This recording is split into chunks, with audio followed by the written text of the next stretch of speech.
Alright. I'm booting up the game. We're gonna swap over. We're gonna do some lore.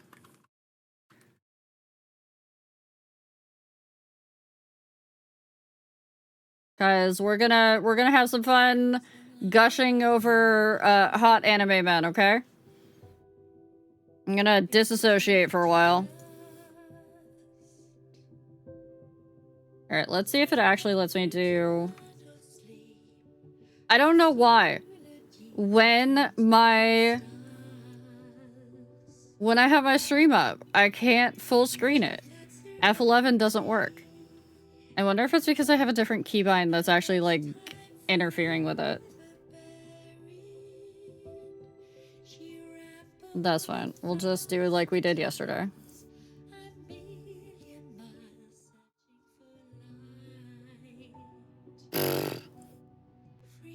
And I'll turn up the volume for you guys.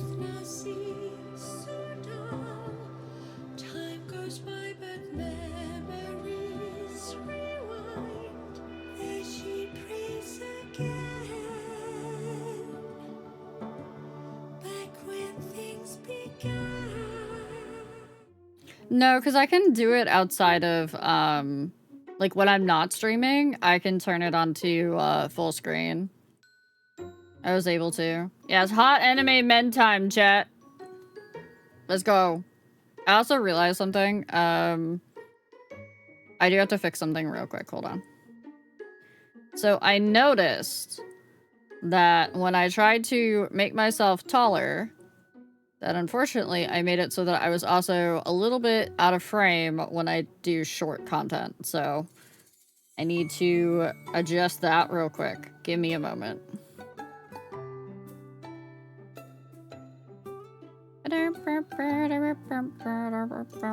Record that. Close that. Okay. Behind the curtain is gone. But yeah, you're definitely right. There's definitely going to be enough people talking about it and bringing it up elsewhere where they shouldn't. I've already heard of people getting their asses put in timeout and whatnot in other people's chats for bringing it up, so. Okay. Hot anime man. Hot anime man. Hot. I can't word.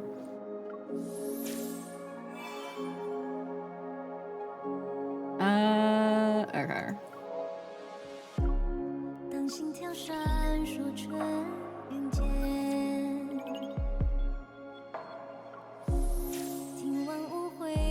Speaking of hot anime men.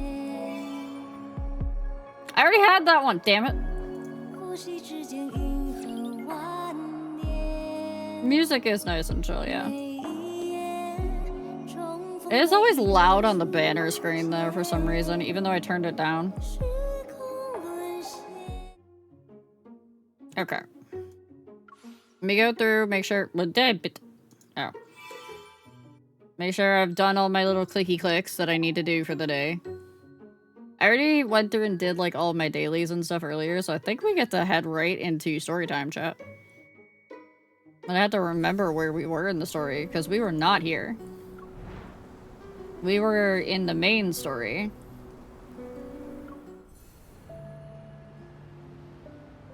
I think we were here. I think we just started this line. Let me double check. Yeah, because we just went through the whole awakened forest with Xavier. Oh, that's not what I want to do.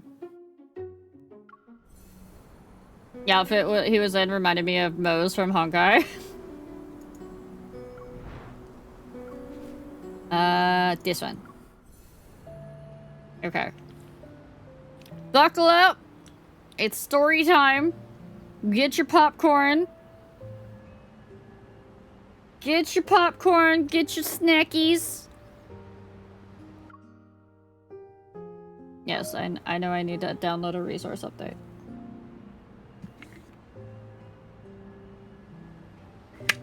I will say most of the characters in here are definitely extra smexy.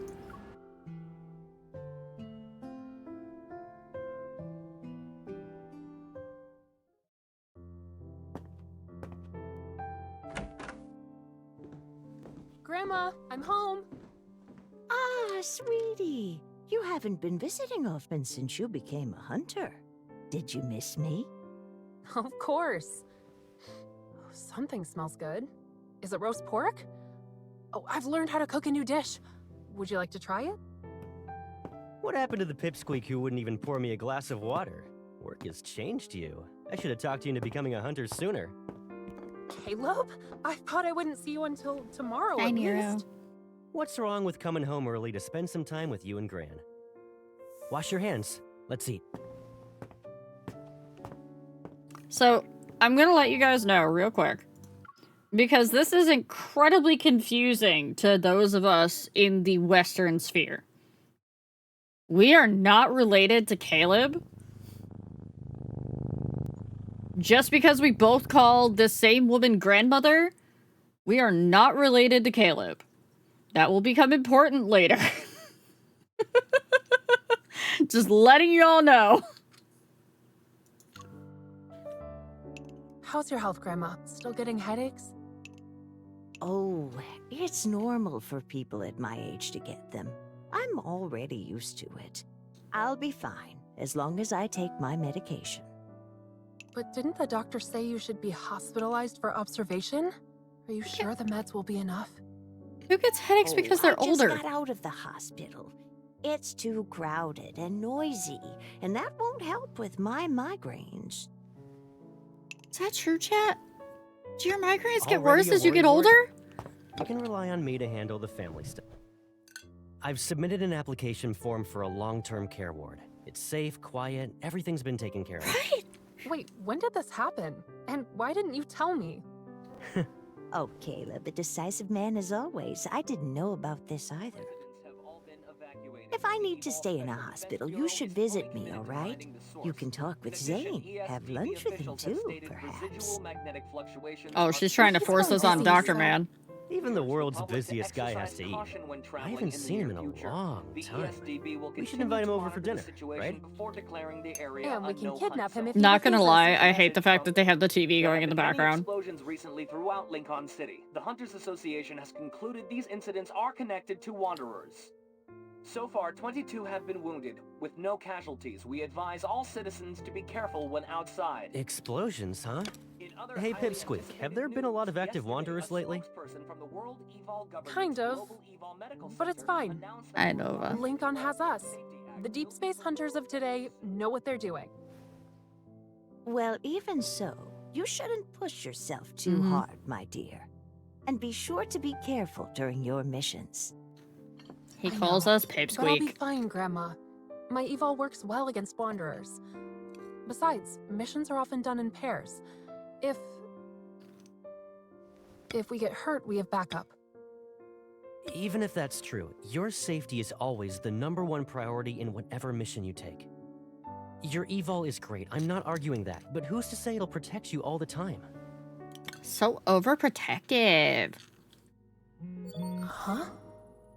There are Wanderers in the neighborhood? Weird. I need to check it out.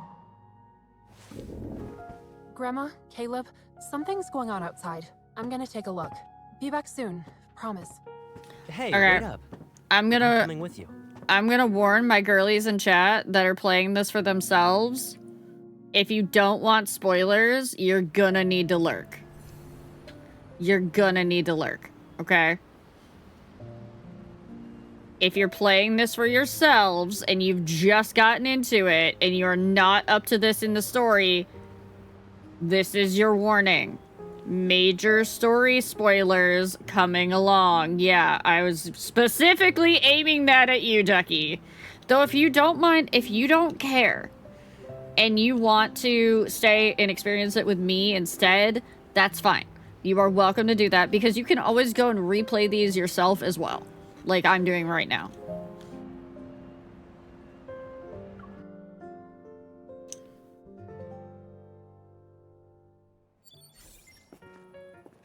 Caleb, what kind of hunter lets their childhood friend tag along to work with them? I'm Childhood not tagging friend. along with you, Pipsqueak. Not related. Just heading to the store for some vinegar and whatnot. All right, then. Well, we're just about to turn the corner. Go to the store and pick up your vinegar. Oh, And another thing. Better not walk out and start following me when my back is turned. Yeah, secret mission, blah blah blah. Can't let unauthorized personnel in on the details. Hurry up and go already. Also, I want some snacks. And fruit. Take all the time you need. We are so demanding. I want snacks and I want I fruit. don't sense any fluctuations. I'll just walk around for a bit. Technically still lurking because the last 27 minutes of work. I mean, that works too. Yeah, I want nuggies. I continue my search along the block. My hunter's watch doesn't react to anything, but I sense fluctuations in the air. They're bouncing around. Me being demanding? Couldn't ever. You've never demanded food before. I don't remember if I actually do. Is the fluctuation source moving? Across the street, a man wearing a cap pops out of an alley. He turns slightly to the hovering patrol drone with compound eyes and fiddles with his hat. He's hiding something. Like sparks igniting a fire, the man's suspicious actions put me on high alert. As he moves, the watch on my wrist vibrates, showing the metaflux in the area increasing. He's the source? I cross the street and begin following the suspicious man from a safe distance. He seems to have noticed me. He's walking faster. It's definitely him. I have to stop him. I walk faster, ready to send my coordinates to HQ with my hunter's watch. My right arm feels an intense pain all of a sudden, like I've been stabbed with a blade. A weapon? No, it's evil. I see you're actually smart. Too bad. I don't have time to play around. The man's cold gaze scrutinizes me. He sounds way older than he looks. I hesitate. The figure rushes into an alley. I run after him, but he's already gone. I can't sense even a single fluctuation. Was he carrying a protocore, or could he have been the source himself? Why are you staring off into space? Mission's over. Dude said it's like 20 at most. Also, hi, DGM. The sound of footsteps stops next to me. I come to my senses. Caleb? Still concerned about what happened earlier, I don't know if I should tell him. I should keep it secret for now, otherwise Grandma and Caleb will worry. Let's go back home and eat dinner first. I've made my choice. When our gazes meet, my reluctance turns to guilt.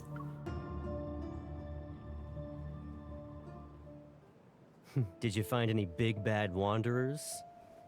The fluctuations disappeared. Probably a false alarm. A false alarm. Caleb, Phantom. what are you... If it really was, then what's this? There's nothing there. I was petting a cat, Got and... scratched by another stray cat, huh? I think maybe I should go find that cat so I can avenge you. Caleb, don't. Come on. Grandma's waiting for us back at home. So, I will say specifically, Doran, there is a rule in the Love and Deepspace fandom that you do not try to find out who the English voice actors are.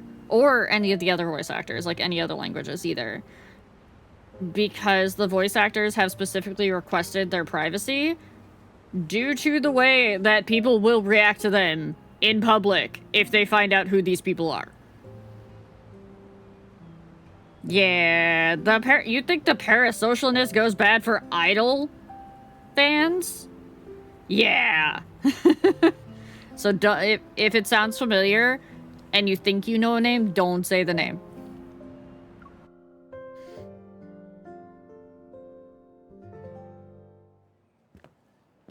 Caleb, I was telling the truth. It was just an accident. You and Grandma have enough to deal with. I understand you want to hide it from Gran. We've caused her enough trouble since she brought us up together. Now that she's older, it wouldn't be a good idea to make her anxious. But why do you have to hide it from me? Can't you trust me now that we're all grown up? I don't want you worrying about me. It's not often you get to come home these days. So Cats are ruining making the mood noises is the behind me. last thing I want to do. Also, I'm a grown-up now. I need to be the one making sure I stay safe. You can't protect me forever. Why is that a problem? If not me, who could you possibly turn to? What's wrong? You wouldn't understand even if I told you, Pipsqueak. Forget it.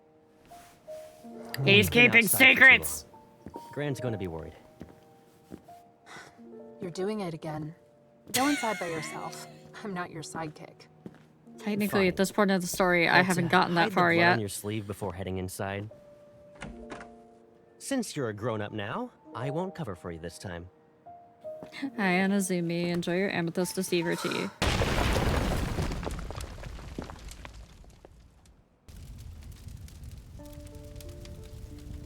Chat, sit down. Shit just got real.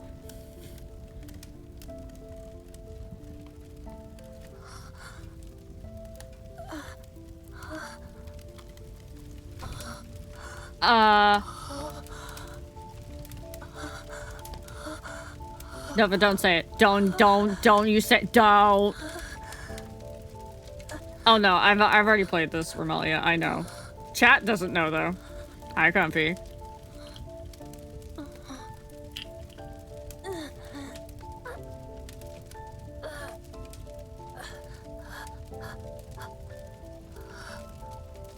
So, that's his necklace. The Monderlock, welcome in. Thank you for the follow. Thank you for stealing my flowers, Comfy. Yeah, that's, that was his necklace, chat. The house kind of went boom. It went hard boom.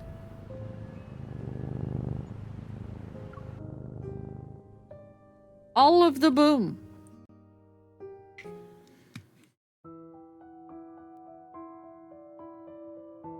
Right, Nomad? Explosion at 502 Sunset Street, Bloomshore District. Survey results. 2 deaths. No evidence of human-triggered detonation detected. No remains of any detonation device found. The deceased were not known to have had disputes or financial conflicts of interest with any others. According to the evidence gathered, this was an accident caused by metaflux fluctuation. Supernatural gas leak. Well, sci-fi, supernaturally, fantasy, gas leak.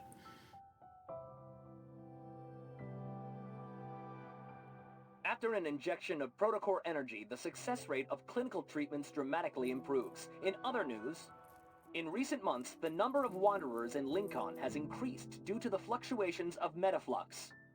Metaflux-related explosions have currently left 35 people wounded with 2 casualties in Bloomshore District. We advise all citizens to be careful. What are you doing here? I thought you were out on a mission again. Shit just blown up everywhere. Yeah, I'll clock out soon. I just finished reading these reports. I'll turn them in a second. You're working so hard. Handling all these missions and investigating metaflux incidents? I refuse to believe what happened to me was just an accident. I'm worried about you. How about we grab something to eat? My treat. Captain, I'll send you the report soon. Thank you. I just got one about a protocore analysis. Who sent it? Oh, yes. Sorry about that. That was me. You okay? I bet you haven't gotten enough sleep. Rest. And don't be too hard on yourself. That was impossible to begin with. I'm fine, Tara. Besides, I wouldn't dare fall asleep when... Hi there. Just calling to remind you, you have an appointment today. Dr. Grayson? You had a transapical metaflux ablation last month, right? Dr. Zane has your medical report, but you'll need to get an eval cardiac examination first. Okay. Zane. He'll be worried if I don't go. They're just saying shit. Captain, Take care of your health first. Then, you'll have the energy to do other things.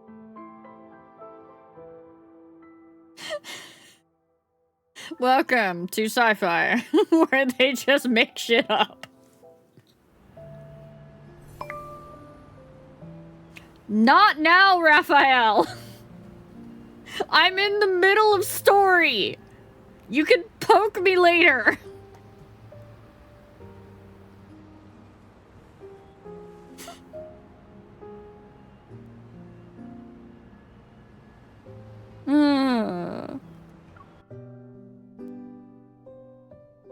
They could say whatever random things they wanted if it meant go visit Zane, of course. Ayo. These are the results of your medical examination. Everything is ready for you. You can visit your doctor now.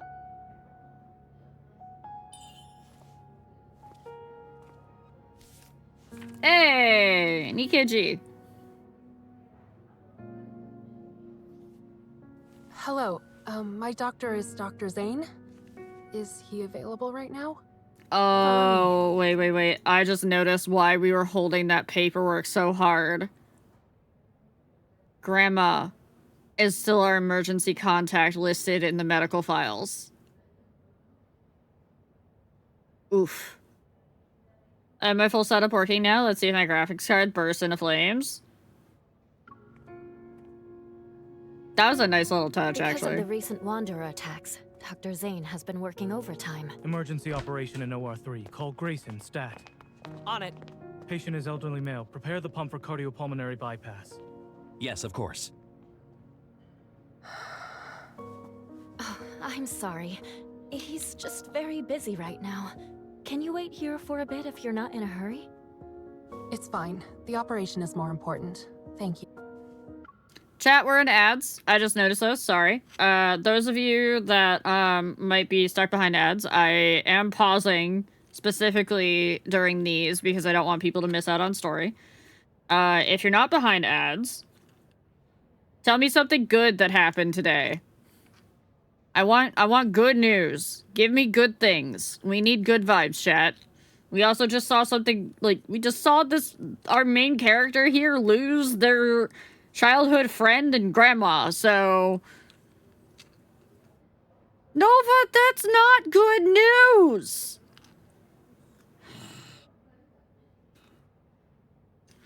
My cables arrived? Okay, that's good. I finished putting my stuffies back into their net, and now the string light's up there too. Aw, good. I got nothing.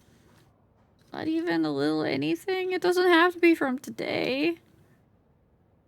If it destroys my work, I don't need to go into work. Yeah, but then you don't have a way to get paid. And we already had this conversation earlier. Capitalism sucks. I've got no good news from today. Okay, alright. Give me good news from the weekend. Can we go back a couple of days? That doesn't mean you get paid. You, the employee, does not get paid. I also got the Blue Drake off Malagos and never had to run that raid again. I think I was still hunting that one when I stopped playing. I actually just, I got a notification saying, hey, Riao, your World of Warcraft sub that you've had on pause, that you have on a yearly subscription, is about to renew, and I went and I hit cancel on that for right now. It's like, nope. No good news from the weekend either. I worked.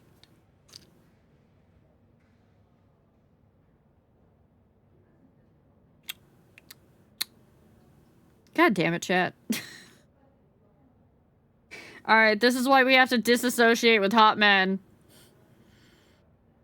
The only thing I have is my 3-year-old niece said I was her most favorite person. Oh, okay. That is adorable and sweet, and we love that. We love that. Look, chat. We have a little ray of sunshine. You little ray of sunshine.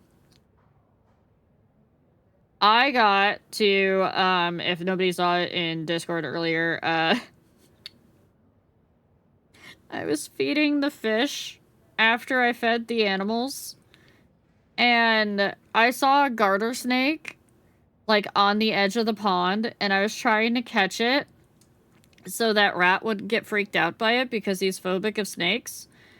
And as I'm trying to catch it, I look up and there's Loki, like in hunting posture, in the tall grass along the fence. And then suddenly he has something in his mouth, and he had a mouse. And I had to go get the mouse away from him because he can't, you know, eat it because he could get parasites from it, so. I at least learned, in the silver lining of that, I learned that if he really, really wanted a frog, he would grab a frog, but he has not yet. No, not Latino Loki, no. No, once again, my husky Loki.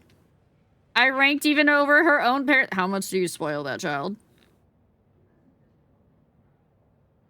I could think of better things to do with them instead of disassociate. Yeah, but we're going through the story right now.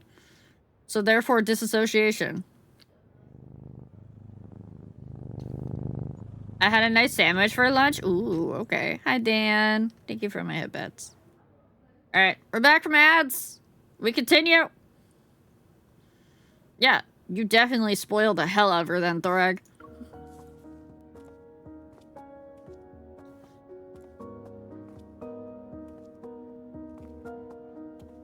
Leading expert in the study of protocore syndrome, appointed chief surgeon. Zane must be working overtime right now because more wanderers are attacking people.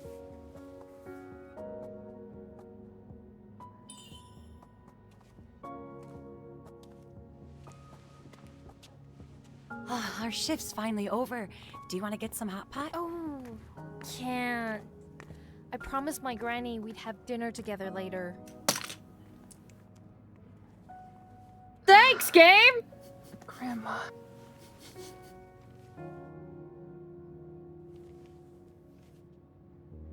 Grandma. Caleb. If only we could have dinner together like before.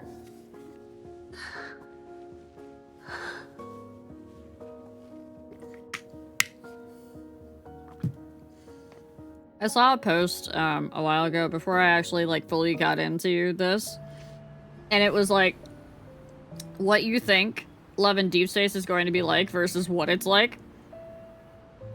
And it was I'll have to see if I can find it again, but it was basically like la la la, happy fun, just, you know, flirting with the hot men, blah blah blah, and then the other side of it was tragedy. Occasional little plot. Tragedy. Occasional little plot. Tragedy.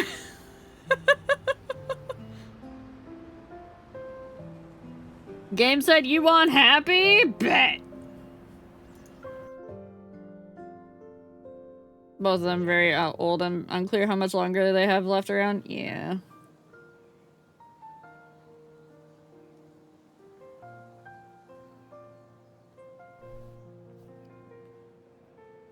Why the long face, Pipsqueak?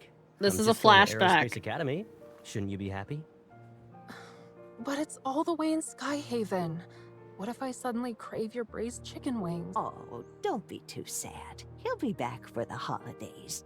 And when he is, I'll make him cook for you every day. No, but that was a Which little means too there's a real reward there, for buddy. being your free personal chef. What is it? A send-off gift? Who says Don't I think got I you? haven't noticed you being all sneaky these past few days. I know what you've been doing. Caleb, that's cheating. You can't just use your eval to take it.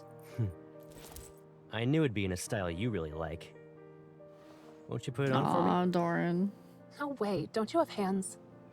No, I don't. Hurry, the train is about to leave.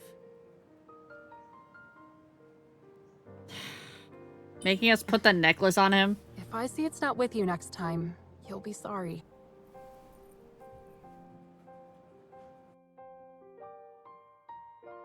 She's somewhere cussing out Grandpa? Okay.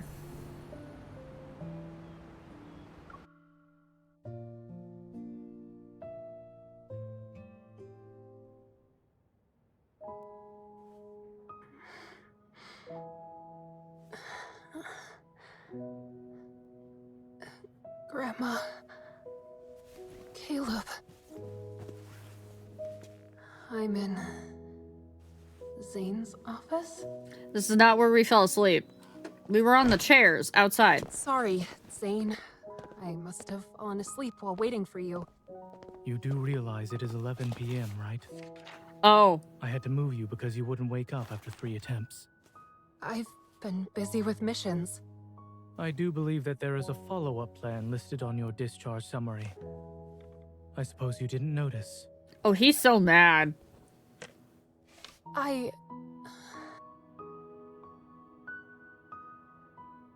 fine.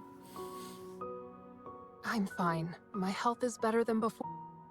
You should tell your doctor the truth. When was the last time you slept? Well, I've had some trouble sleeping.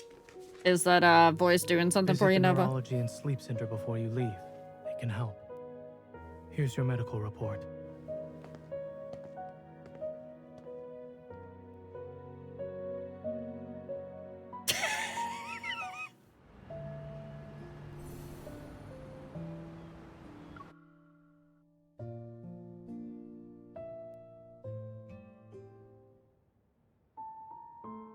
After the explosion, your cardiac function index significantly increased.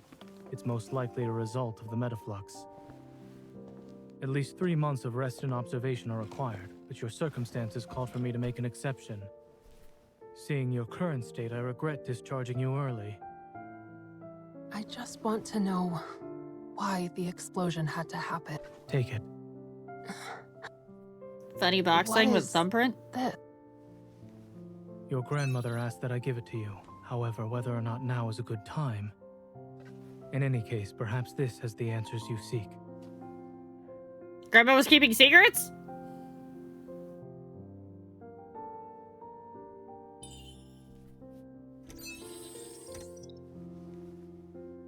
A letter? A letter? What else did Grandma say when she left the box with you? Why did it have like the to give it window to you. envelope? Now you have everything you need. Go home and rest. Doctor's orders. Wait, something's not right. You're imagining things. Off you go now. Never mind. I'll see you off myself. Wait for me outside.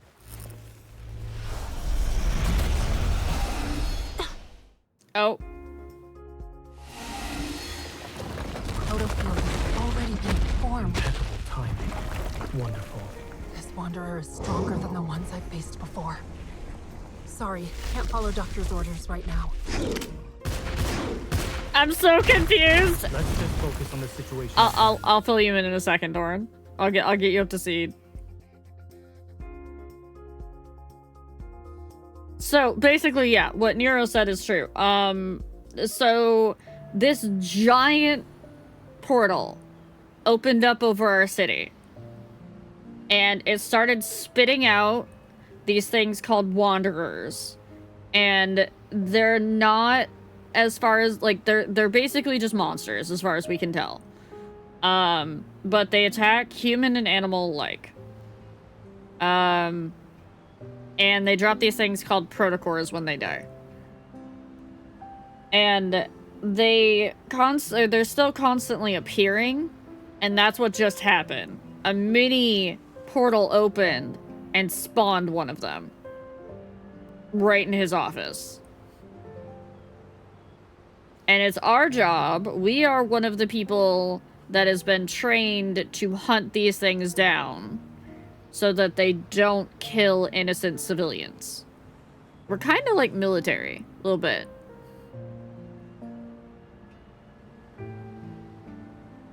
I guess you could say they do house calls. They do. Unlike Zane. For right now. Unless you're Amalia. I'm gonna skip over the combat because it's a 3-star, so it's gonna force me to do it. But we just know that it's there is combat in this game too. If nobody's ever played this, or if you're new to this game, there is combat scenes that you actually have to like fight game.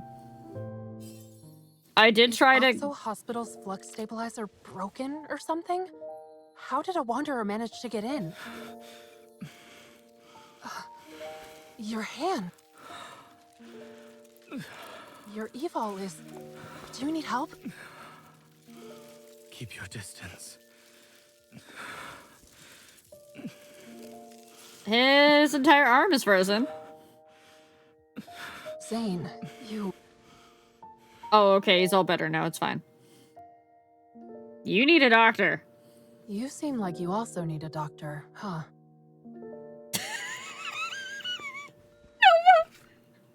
I hope such a person exists. Take the thing and get the fuck out of my office is what he just said. Still, if this is a super important thing, why didn't Grandma give it to me sooner? I guess I'll never be able to ask her now. I'm going home. You don't need to come with me. I want to be alone for a while. Diseases and accidents are inevitable. Some leave this world whether they want to or not. Don't stay trapped in the same place. Wait, are you trying to make me feel better? If it comforts you, even for a moment, then yes, I am. He's offered and passed. That's why it was brought up, Nova.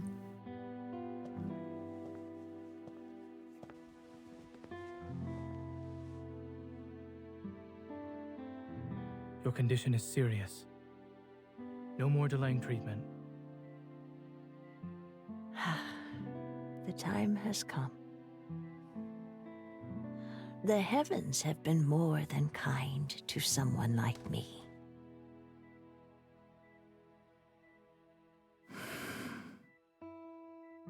Do you remember what you promised us?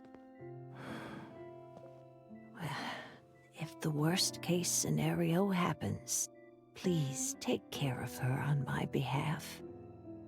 You know, by helping her, you help yourself. What?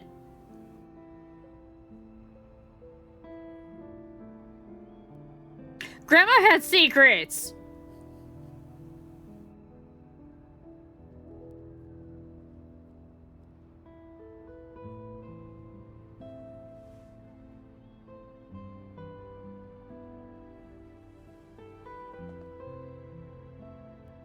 Yep. Even so, it shouldn't have come to this. I don't think Grandma was smashing Zane.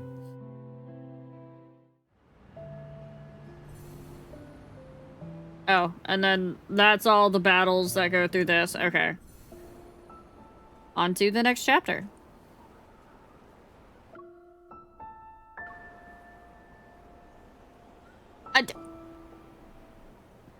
Is Grandma... No, Grandma's dead.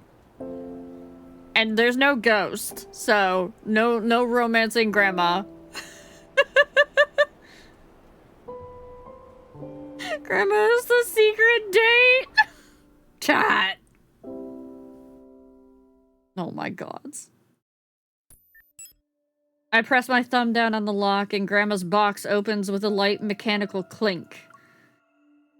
The lamp on the desk shines over yellowed papers. The ones at the top of the pile appear to contain experimental data with diagrams. We're learning the secret of Grandma! Observation log. The subject's heart has been stable for the past 72 hours. Preliminary assessments indicate fusion with the Aether Core was successful. AC fluctuation test number 1. The energy fluctuation value of the Aether Core has reached level 2. The subject's heart is stable. AC fluctuation test number 2. The energy fluctuation value of the Aether Core has reached level 3. The subject's heart is stable. Fusing a protocore with a human heart? Why did Grandma have records about an illegal experiment like this? It's also the first time I've heard of a protocore called an Aether Core. Could it be related to the one? Could it be related to the one the Association is looking for? I jot down the name of this special protocore and continue to read the files. The next few sheets report similar data. The last sheet, however, is handwritten instead of typed. AC fluctuation test number 12. The energy fluctuation value of the Aether Core has reached level 7. The subject is showing abnormal signs. Warning, stop it. The messy red handwriting ends with 3 startling exclamation marks. This looks like Grandma's handwriting. As I read the documents, a feeling of dread fills the room. Gender, female, age 7 to 8, evol, Anhausen class. There's no name in the subject information category, but there's enough to make an educated guess. Anhausen class evol. Could this test subject be? Questions and answers interlock like chains in my mind. The sweet grandma I knew has revealed a side of her I didn't know she had. Could the test subject in these records be me? As the initial shock subsides, I hesitate for a moment, then pick up the phone to call the only person who might have an answer. Did something happen? Zane, I need to ask you a question. Sensing the urgency in my voice, Zane's voice also becomes serious. I'm listening. It's about my heart. Is the protocore fragment in it the same as the ones in the other protocore syndrome patients? I just went through the stuff Grandma left me. The voice on the other... I'm seeing chat out of the corner of my eye. And I see you all question the picture. They didn't choose the worst picture for this.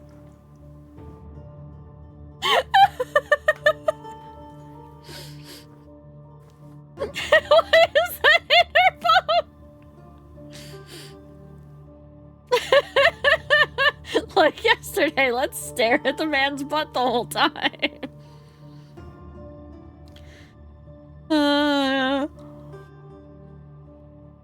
Yeah, and Ramalia would love that, Sin. The voice on the other end of the phone is silent. Zane seems to be thinking about how to respond. It certainly is a strange protocore fragment. After reviewing your condition, I've tried to find similar cases. But as far as I'm aware, you're the only one. Is it because it's the Aether Core?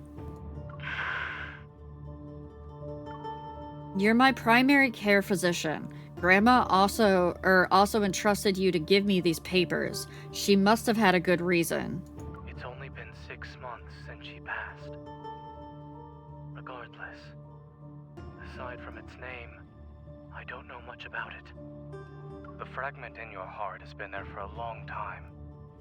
Perhaps there's someone who can provide us with information. You remember Dr. Noah?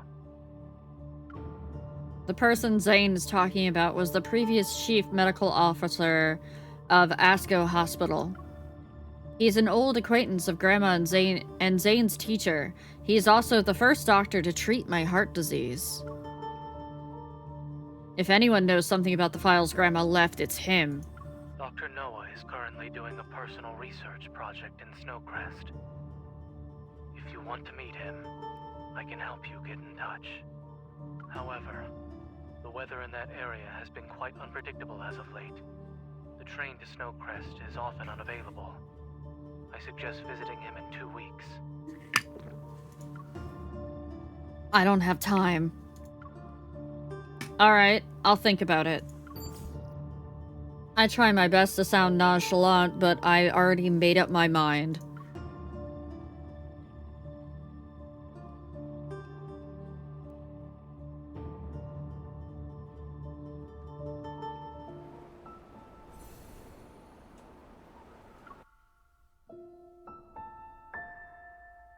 We're going to the ice zone.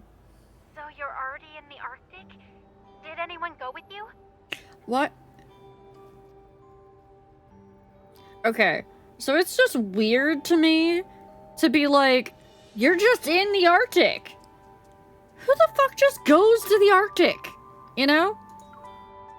Don't worry, I'm just going to relax at Snowcrest. I'll be back in a few days. Really? That's good. If you kept working so much, they'd need to install an anti-workaholic mechanism in the watch. Have fun on your vacation! We apparently told our job that we're vacationing in the Arctic. People who want to be cooler. Yeah, I'll get some souvenirs for you. I end the call with Tara. Outside, the blizzard has stopped. Hi, Speedy. The sky appears more vivid than in other places. The dazzling blue hues cascade past the snow-capped mountains. Ladies and gentlemen, we regret to inform you that the next train to Snowcrest has been cancelled. We apologize for the inconvenience. We're currently in the middle of travel season. After hearing the announcement, the people on the platform drag their luggage back to the waiting room and grumble. After getting Dr. Noah's contact info from Zane yesterday, I immediately scheduled a meeting for today. Did I take in my clothes? Okay, Speedy. Watching the time tick away on my phone, I approach the counter, unwilling to give up on my journey. Excuse me, are there other ways to get to Snowcrest besides taking the Boreas Express? We still don't know if the train has been cancelled because of the weather or for another reason. For your safety, please wait. 1 cheesecake and 1 croissant, please. Thank you. That voice familiar. A familiar voice reaches my ears. Surprised, I turn around and spot Zane at a cafe nearby. Why are we surprised by this? Zane? His fingers pause over the glass display. Zane looks at me, but he doesn't seem surprised. It's you. I immediately regret calling out to him. I try to suppress my guilt and wave at him. I pretend it's just a normal day. I'm on vacation in the Arctic. I just happen to be here at the same time you are. Why are you here?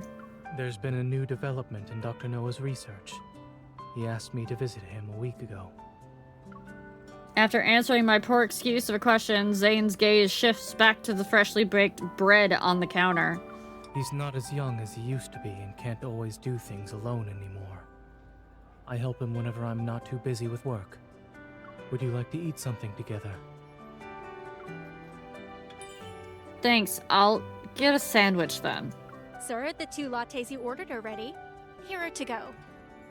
Why did you get 2 lattes, Zane?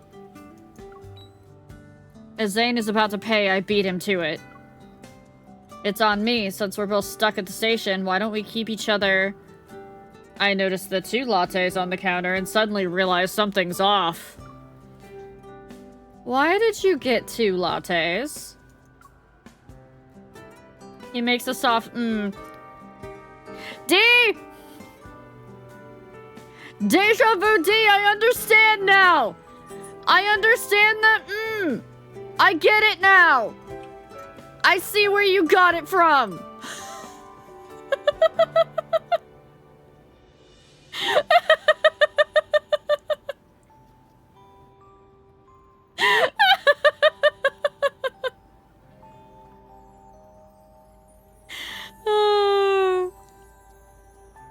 And he takes one of the lattes from me, or takes one of the lattes from me. The hot steam shrouds the smile on his face. Did I say we met by chance? We need to get D at emote now.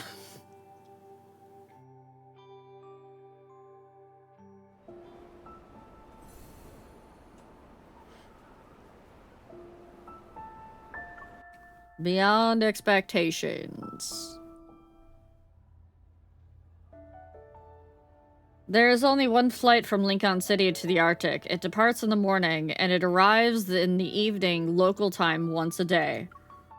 Snowcrest, where Dr. Noah isn't that far from this train station, but because of how undeveloped the transportation system is in this vast, sparsely populated region, we can only take this particular train to go there.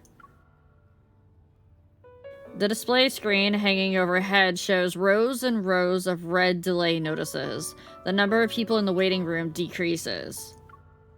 As we wait, my mind recalls the files Grandma left me. There must be secrets behind it that are connected to me. Maybe it can also explain that explosion.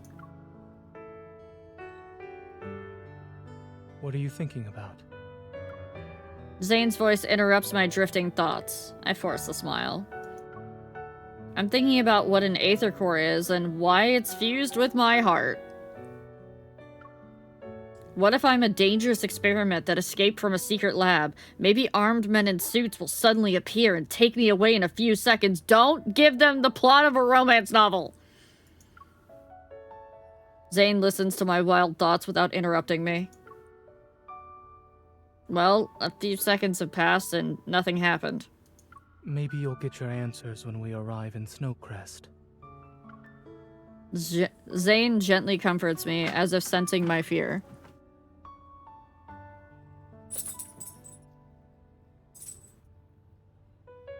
Sorry, animals were making noise behind me.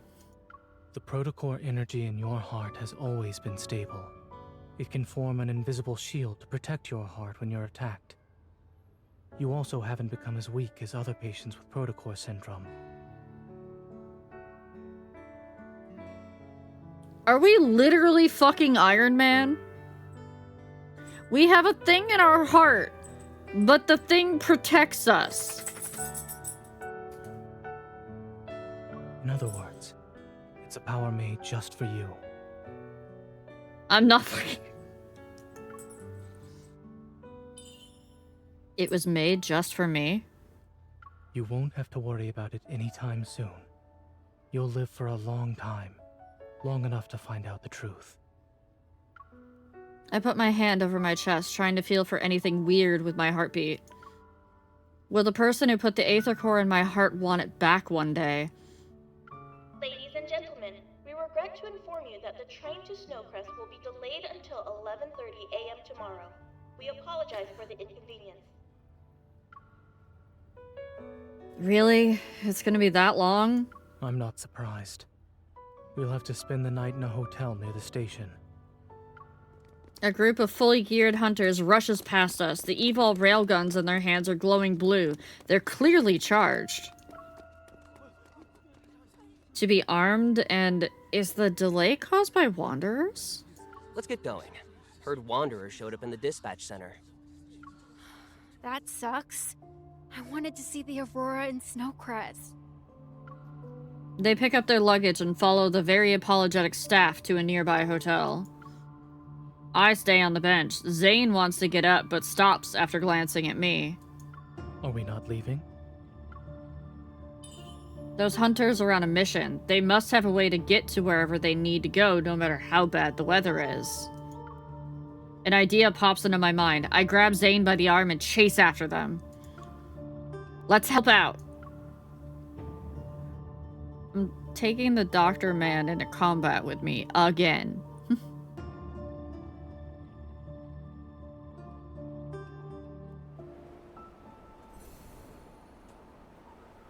So that's combat. We're gonna skip it again.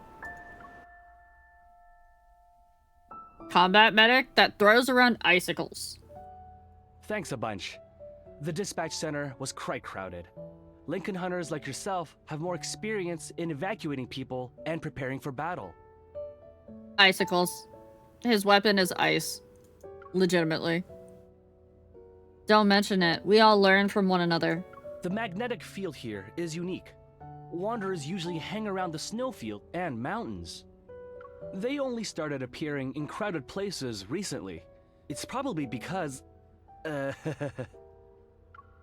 He smiles and trails off. That information is probably classified. Judging from the scale of the damage at the dispatch center, no trains will be leaving from today onward. You guys are headed for Snowcrest, right? If you'd like, we can lend you a transport vehicle. It'll be bumpy, but it can traverse the snowy terrain. You have my gratitude. It's parked right outside the train station. Come with me.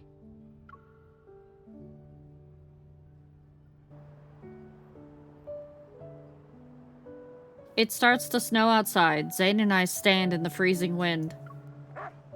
A majestic 4-dog sleigh is in front of us. The dogs are all handsome and have thick fur. Their height is around half an average person's. What do you think? It's a specialty here. Treat it like a tourist experience. This is sci-fi, Nero. Awesome. It's up to you now. My team is leaving. See ya! Another cold gust blows past us. I look at Zane quietly and smile sheepishly. Yeah, you're only a little taller than the dogs from Elliot. We won't be able to make it to Snowcrest tonight. Maybe we should just find a hotel nearby.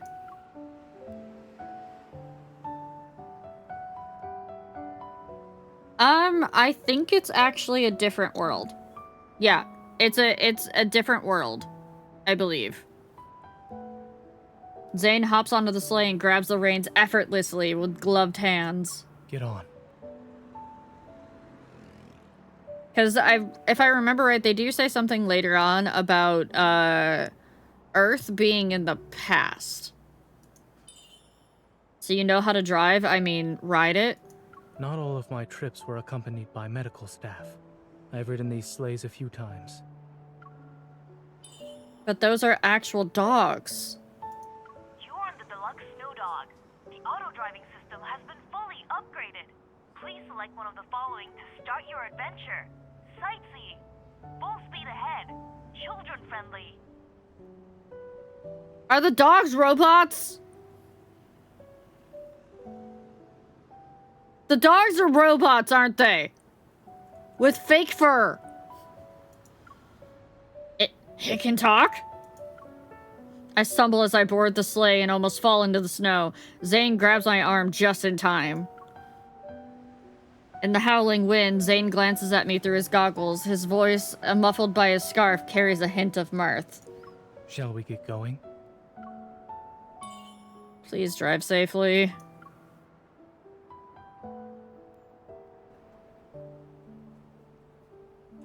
After passing through vast snowfields, the terrain becomes ever more mountainous. At the end of the horizon is Snowcrest, shrouded in dusk. The sleigh dogs start their journey back immediately. I rub my slightly wind-burnt face and walk to Zane.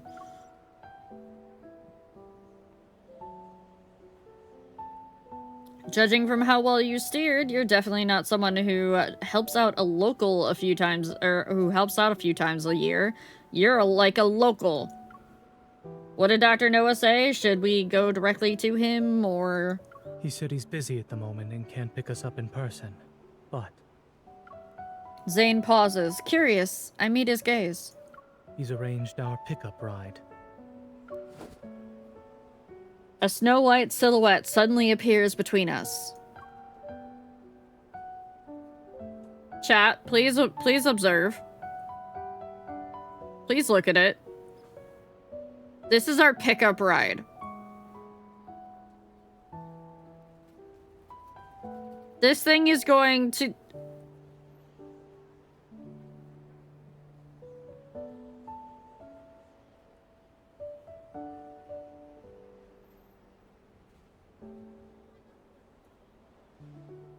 Also, Nero, you need to look specifically before I change to a different screen on this one.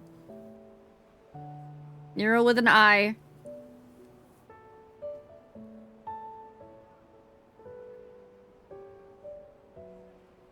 I'm waiting until he acknowledges that he's seen it.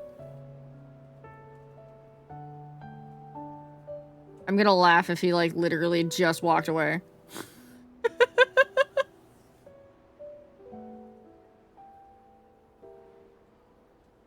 I think he did.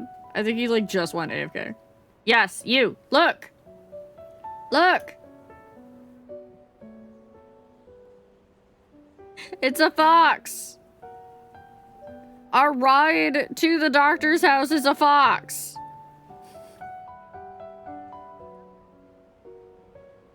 What is that? I almost forgot how clingy he is. In response, the white creature leaps out from the flower bed and lands on Zane's luggage. Only now do I see it's a little white fox. Zane closes his eyes as if hit by a migraine. When he opens his eyes, his expression returns to normal. You've gained weight, Pi. His name is Pi.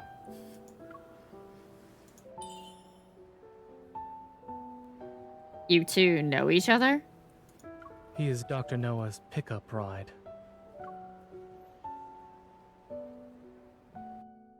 I honestly don't understand how he's our pickup ride. I don't think they actually ever explain it. So...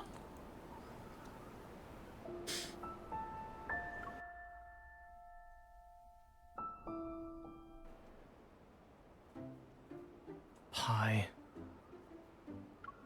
The fox ignores Zane, but paws at the canned pet food Zane had brought from Lincoln City.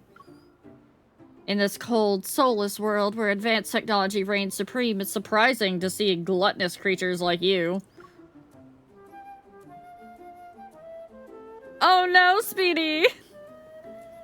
Here, eat as much as you want. I kneel down to pat the little fox's head. He turns to rub against me affectionately before eating more food. He loves food, but not the person who bought it. Did Dr. Noah name him Pie because his favorite dessert is white pie? When Dr. Noah adopted him, he ate 6 pies in one go. I can't help but chuckle. Zane lifts up Pie's right leg to check on something. There's a little thing strapped to it. What is that? A tag. For a vaccination? I suddenly feel like Pie isn't simply Dr. Noah's pet. Zane has always kept a tight lid on his polar-related research. He calls it a vacation or a visit to his teacher. What has he and Dr. Noah been researching? And why does it have to be done in such a cold place? As I watch Zane brush off the crumbs from Pie's whiskers, my curiosity grows. Pi is very special. He's as intelligent as a 9-year-old child.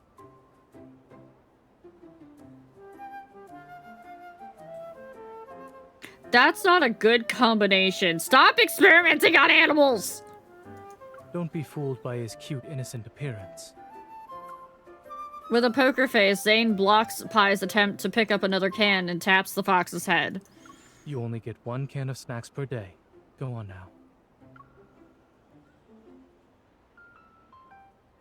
Pie leads us swiftly through the streets. It takes a while, but we finally arrive in the place where Dr. Noah lives. Okay, so the quote-unquote pickup ride is actually just a guide to lead us to the house, even though Zane already knows where he's going. Okay. Before we can enter the front yard, we hear the sound of some creature whining and struggling. There. The pain is gone now. Little animals run around, stirring up snow and dirt. An old man wearing a large coat comforts the polar mink in his arms. Zane, what are you waiting for? Help me. It's a fox to sell you on Zane. Dislike, give me fox, Romalia Canapse. 1 second. Huh? There's a hint of metaflux in the air. Is it from the mink? Before I can ask, Zane traps a bunch of black furballs scurrying about the yard with an ice cage he creates. Are there other escapees? No. I messed up my yard again. Zane catches another few animals in the same way and puts them back in their cages. Does the antagonist no longer work? Its effectiveness was shortened by a week. It seems the metaflux around this area is increasing again. Oh, hello. Long time no see. Dr. Noah dusts off the snow on his knees, gets up, and walks over with a wild smile on his face. Come on in.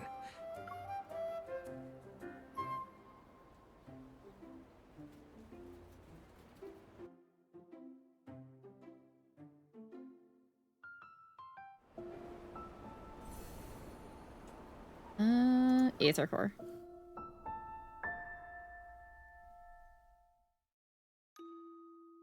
How's the fish?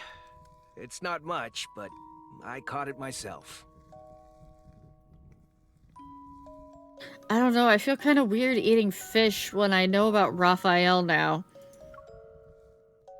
This is the first time I've eaten a very sweet fish. It has a unique flavor. Dr. Noah is very old, so his taste buds don't work anymore.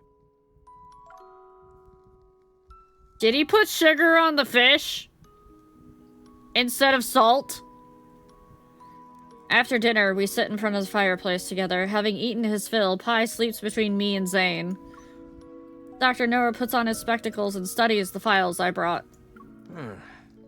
So your grandmother told you everything? All she left me was this box of files. The rest, I can only speculate. Is the protocore in my heart really an aether core? And was it placed there on purpose? I don't know why or how the process was done, but in regards to the protocore, even a minimally invasive surgery can leave behind traces. Dr. Noah looks up at me with expectant eyes.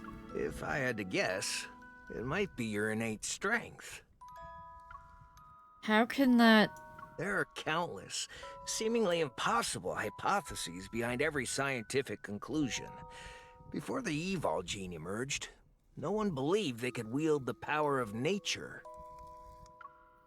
But all experiments have a purpose. What could the aether core in my heart possibly prove? What were they trying to prove? The old man laughs dryly and shakes his head. Why do you think people want to go inside the deep space tunnel? Some things are attractive by simply existing. Unraveling the unknown is a purpose in and of itself. Some are willing to do anything to achieve their goals. So, don't let anyone know about your ether core. Okay, cool. Don't let anybody know that I've got a special, unique snowflake thingy lodged in my heart. Well, I haven't told everyone. Grandma is... I try to suppress the pain in my heart and compose myself. The person responsible for this will find me sooner or later. That's why I need to know what makes the Aether Core so special. You say there are people willing to do anything to achieve their goals. Who exactly? Ether was originally something philosophers came up with. The fifth element, so to speak. No one can prove or disprove ether exists. Maybe that's the reason your grandmother called it ether. A mysterious energy that surpasses the other protocores. Anyone who knows about it will desire it. And anyone who has it will pay the price. He keeps calling it ether, and I want to say aether because it has an A. The ether core is at the center of an intricate web. What happened to my family is just one thread of it. As if sensing my thoughts, Dr. Noah gently pats me on the shoulder. Don't worry about it too much. They shouldn't be able to find you anytime soon. The amount of energy in your heart right now is far less than what the experimental data shows. Okay. It's possible an accident occurred in the final experiment, which reduced the Aether Core's power. He just called it Aether instead of ether. He keeps changing what word he's using. Reduce the power? I'm just guessing. This is beyond my field of expertise. Who else knows about the experiments? To better understand your heart's condition, I tried to contact those researchers privately. That's a normal night around here, Thorag. But most had either died or disappeared. It'd be hard to find any of them today. I do recall your grandmother mentioning one had run away to, N109 zone.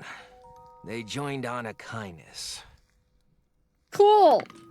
They joined the thing, they joined the Mafia. The researcher we need to talk to joined the Mafia. Anna Kindness? I didn't expect to hear that name from him, but after giving it some thought, it makes sense. Their fellow researchers started dying or disappearing soon after that. The Mafia was offing the other researchers. I only knew Grandma used to do scientific research, but she never mentioned that she what she researched. Our home also didn't have any hints about her past. Dr. Noah, I have one last question about Grandma. Was she the person who put the aether core in my heart? I don't know. I know very little about your grandmother. You're not helpful, buddy. But not everyone is lucky enough to do what's right in the beginning. We can only hope we'd have the chance to turn it into something we won't regret. Dr. Noah puts all the files back in the box and hands it to me. Maybe this is the choice she made. So, it's possible the person we've been calling Grandma is the researcher that had this thing put in our heart. And she's looked after us all these years because she was secretly studying us. Yeah, I know, Thorig. I know it doesn't get that warm there.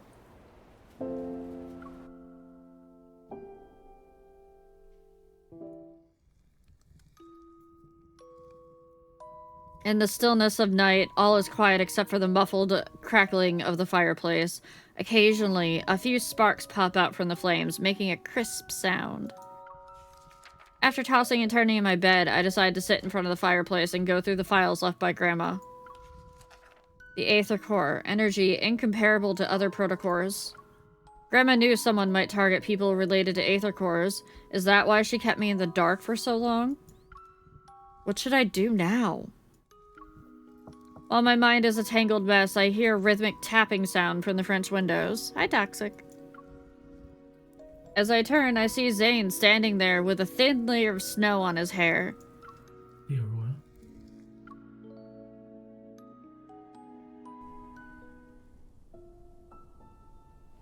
Will there really be one tonight? The weather forecast predicted heavy snowfall with cloudy skies, and the KP index is low. It's unlikely we'll see an aurora. Then why did you... When visiting for the first time, an aurora is required to make the trip worthwhile. Look, the snow has stopped. Only at the very end will someone know if there is a watershed moment. Until the very end. Yet, Grandma and those researchers... they... But there are people who persist until the very end, only to be defeated. If you need Dappy, ping him on Discord. Same.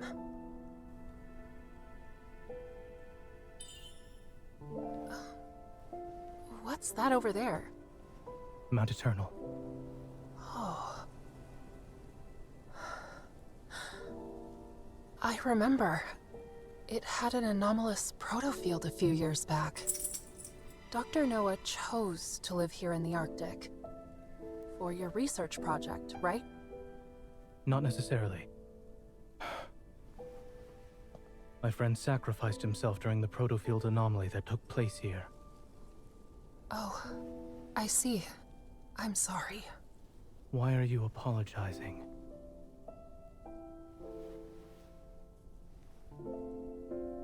Is there more to his sacrifice? Like a secret? Why would we ask this? It's already in the past. Do you think the pain caused by death can truly be forgotten with time? It cannot. We had an explosion. Time can't heal everything, nor can someone simply forget the pain. However, people can become accustomed to sorrow. Our grandma died, along with our childhood bestie. But time has helped you and Dr. Noah find things worth living for, hasn't it? The Aurora.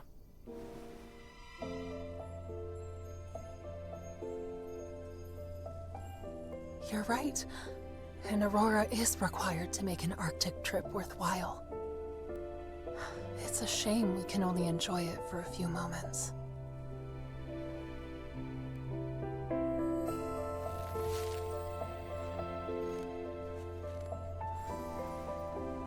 If you're sad, let this stay behind to appreciate the aurora in your place.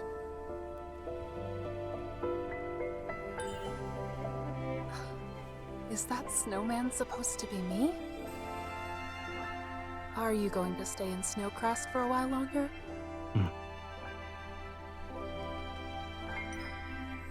Well, I'll leave this with you then. Will the snowman remind you of me? No. However, when I do think of you, I'll just call. To give me more doctor's orders? You're a very dedicated physician. After you leave here and return home, you'll likely be quite busy. Yeah. Busy learning about the secrets of the Ether Core and Arcanus. Let's hope that both of us can find the truth we seek. Well, yeah, I don't know about this guy. I think he's bad at flirting. If I need to talk to you, I'll just fucking call you.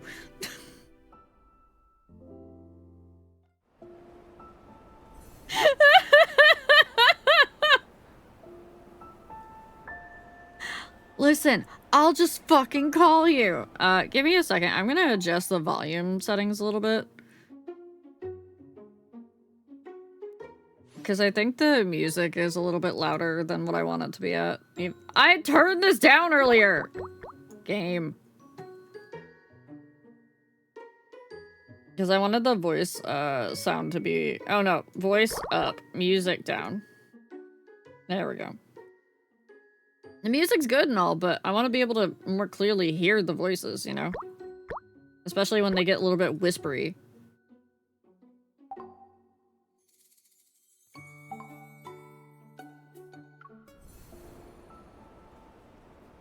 Okay, so we just did Snowy Tranquility, so we're on Snowy Mountain.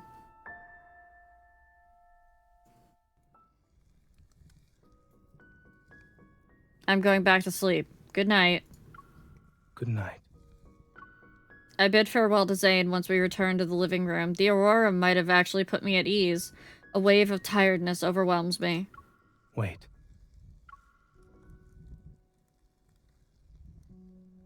He picks up the documents scattered on the sofa, then he quickly organizes them and hands them to me. Here. These documents contain information about the energy in your heart and its connection to the Ether Core. If they're leaked, you might become Onykinus' next target. I know. But why would they kill researchers who worked on the Aether Core? They want to keep its existence a secret? Perhaps they don't want anyone else to get their hands on it, as they try to obtain one for themselves. Or there are Ether Cores already in their possession, and they're currently trying to keep it secret.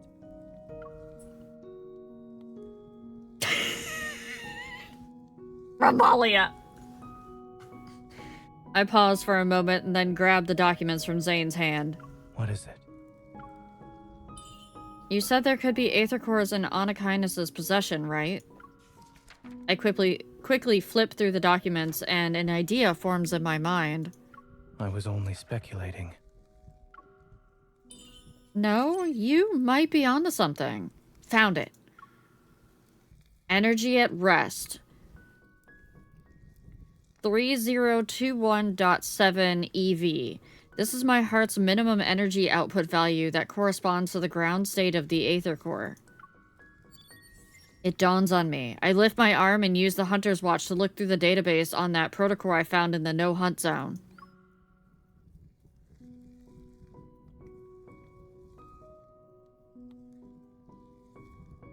This one, it might actually stand for, Evol.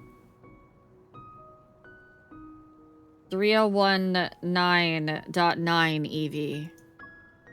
The protocurve of that protocore and the energy value in its ground state is close to the energy value of the Aether Core in my heart. Meanwhile, the energy value for the ordinary protocores is around 2500 EV. This can't be a coincidence. That protocore is a result of the Onykinus using an Aether Core to modify it. As Dr. Noah said, the Aether Cores could already be in Onykinus' hands.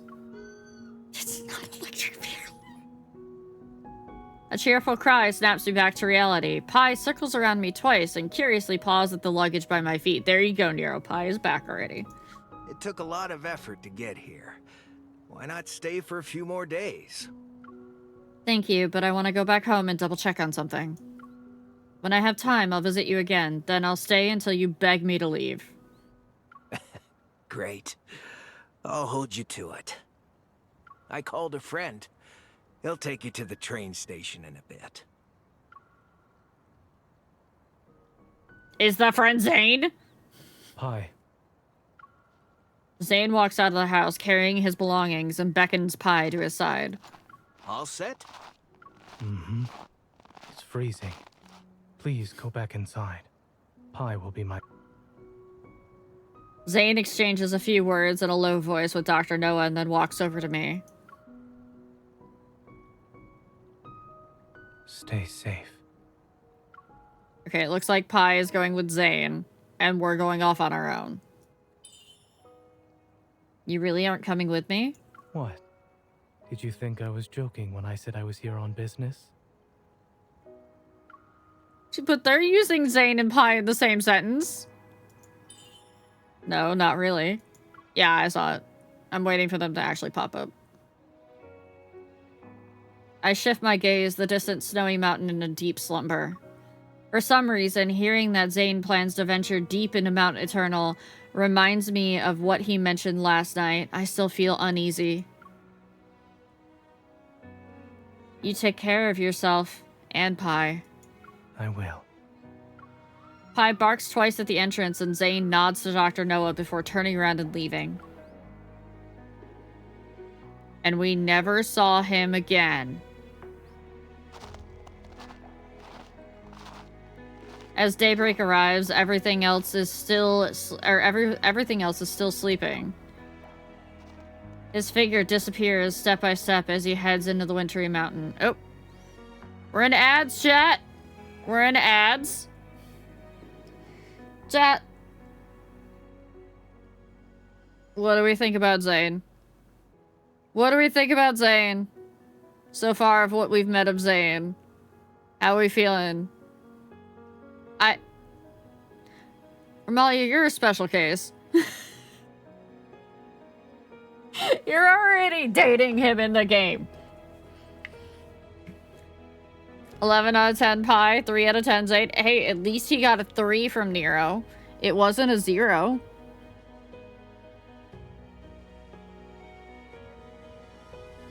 Seven out of 10 Raphael.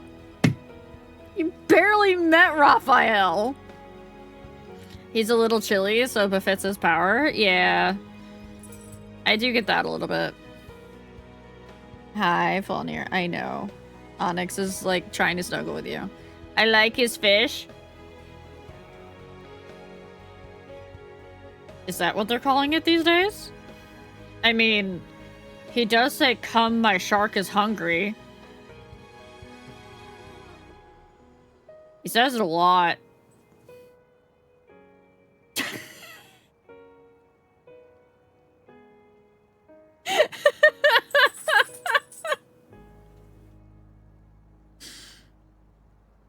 I posted that earlier because I was doing battles to grind out some of the currency. And I have him in as my team and he has that ability and it's just constant. It's just constant. It's just come. My shark is hungry. And I cannot not giggle at it. Oh, it's just hilarious whenever I hear it. I'm just like, what do you mean? Why is that one of your anime moves? Come, my shark is hungry. I mean, the animation for it is neat, but damn. Freezing. Let me double check in Discord real quick.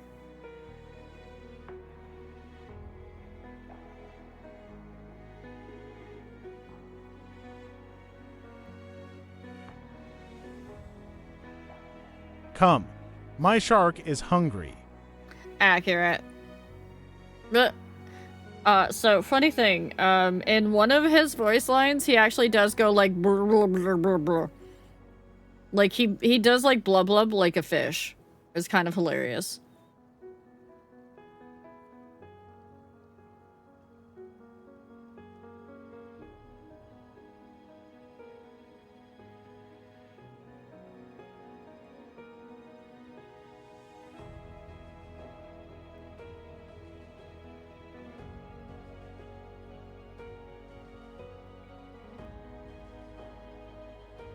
Okay. Alright, chat, we're back from ads. We are back from ads. His figure disappears step by step as he heads to the wintry mountain. In the boundless white, he stands out like a lone stroke of black paint on a black canvas, adding a touch of depth and beauty to the pure scenery. I blink and notice my vision has become slightly blurry. I rub my eyes and see tiny snowflakes. It's snowing again.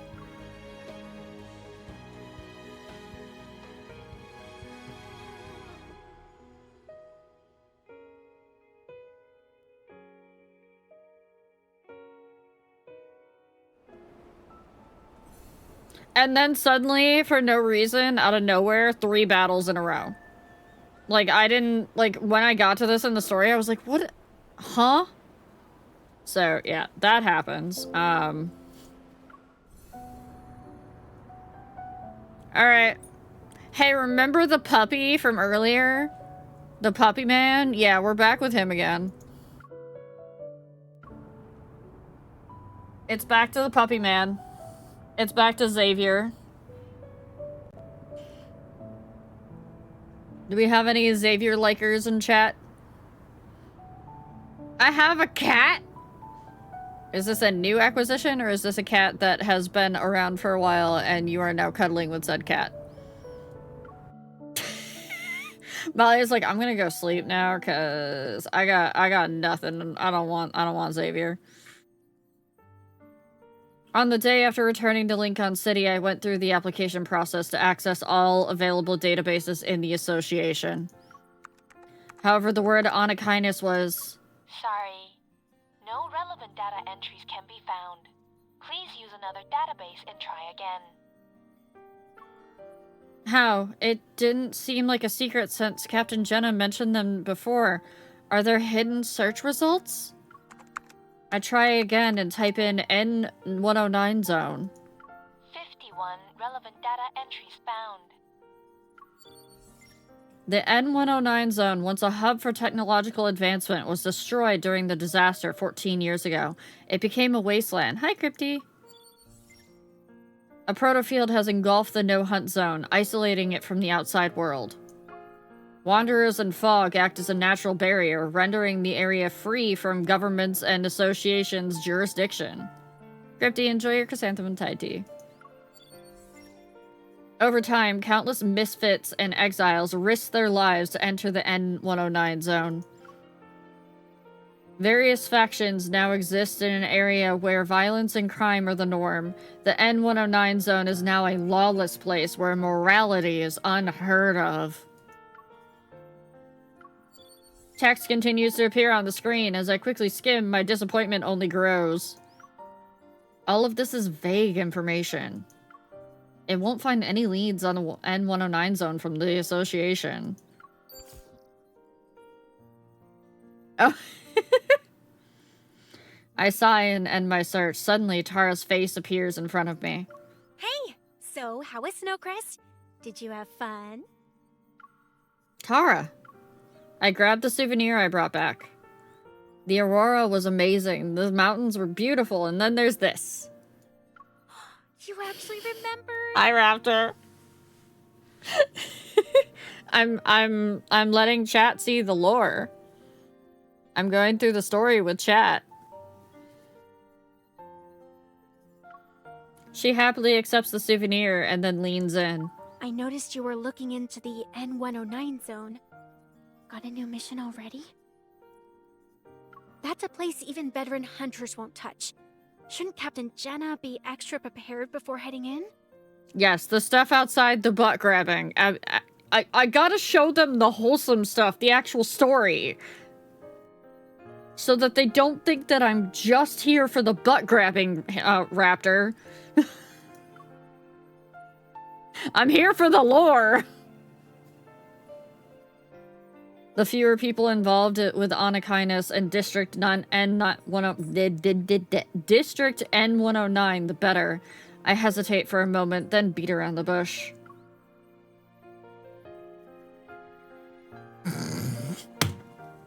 My friends all say the same thing to me. They're here for the lore.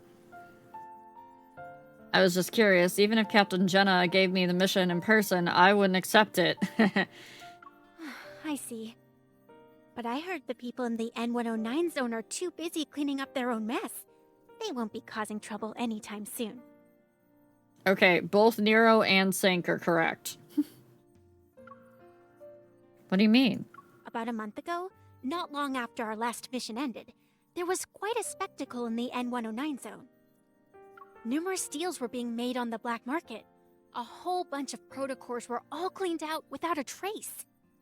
And you know how the black market runs. Weapon augmentations, human experiments, medical research. They rely on protocors. Who did it? No one knows. But according to the rumors... It's Lumiere. A chair slides into the space between Tara and me. Oh, it's Nero.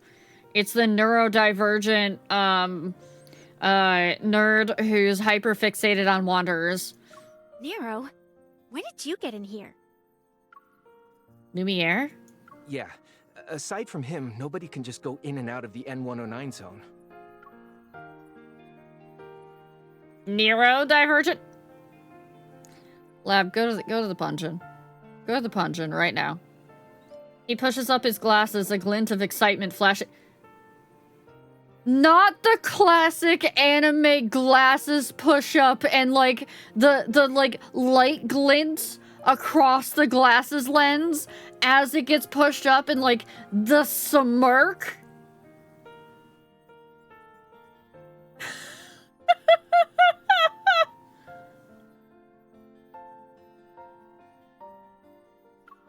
Don't you know who he is?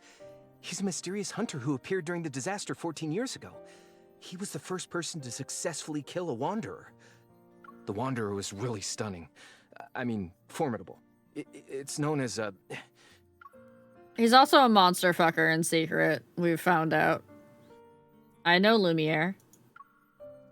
It's possible we've met before. Although my memory is a bit fuzzy, I still remember that rusty red rain.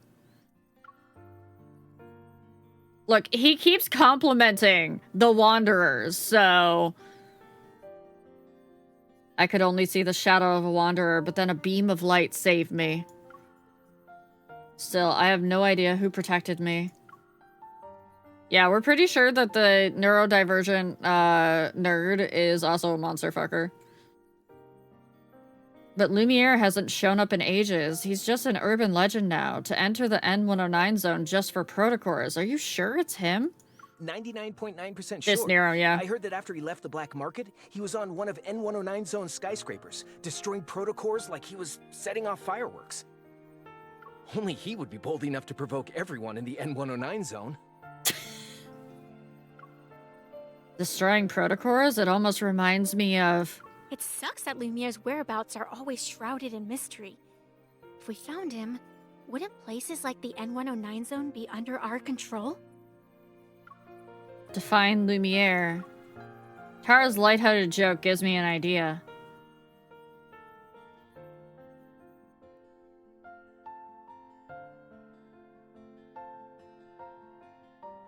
I mean, we do know of another hunter that's been going around destroying protocors.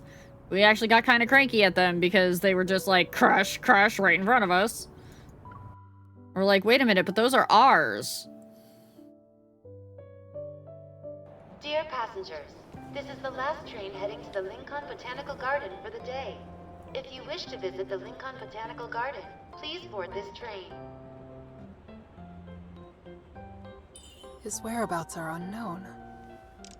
It makes sense. It's hard to find someone after they disappear for years. Oh, Savior? Also, chat, I just want to point out that news article said that Earth fell to the Wanderers in 2034.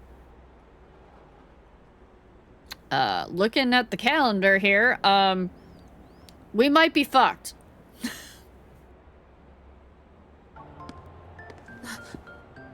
Oh no. That was close. You. Don't get the wrong idea. I just... I'm sorry. Just let him smack his head after catching him. If Silas is there, I wouldn't mind that. I don't think you could handle Silas in real life, Romelia. I think you'd probably want to punch him. This is the last train of the day. Passengers who wish Now to that I disembark, think about please it, be aware. I haven't seen Xavier in over a month. A lot of things have happened since then.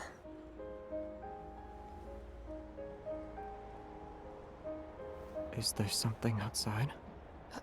No. I never thought I'd bump into you on the subway.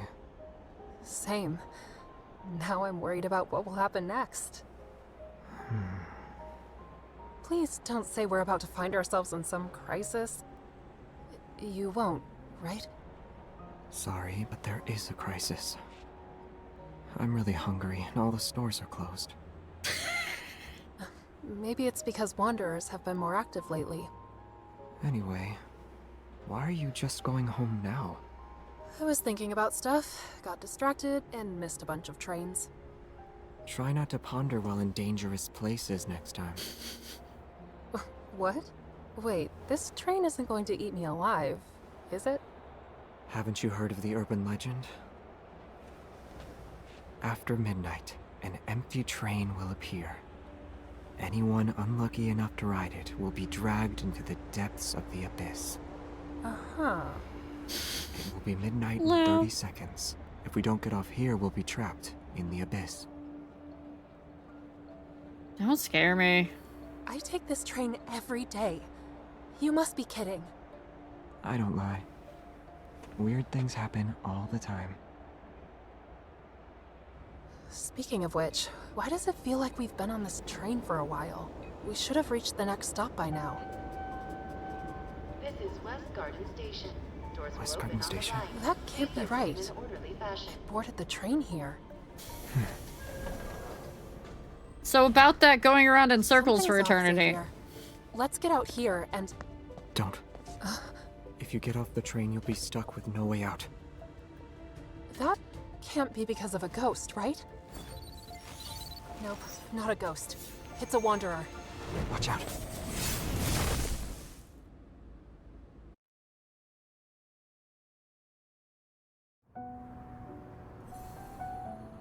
I get off work, nothing is open. Yeah. Nope, not a ghost. It's a wanderer. Watch out.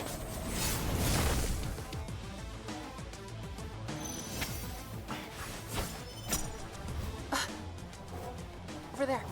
Xavier, the wanderer is hiding in the glass. Not that side. Oh no.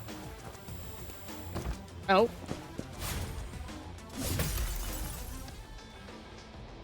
You okay? I'm fine. I'm not hurt. Was it just my imagination? This is West Garden Station. Doors will Again open with on the the West right. Garden Station. Please exit This in train is orderly stuck in a fashion. loop. A piece of mirror. The train is trapped within an invisible mirror. That wanderer can travel between glass and mirrors. Find it, otherwise the train will keep going in circles forever. But there are so many windows. Where do we start?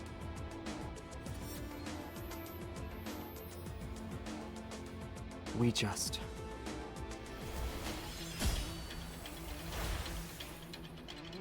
don't let it hide.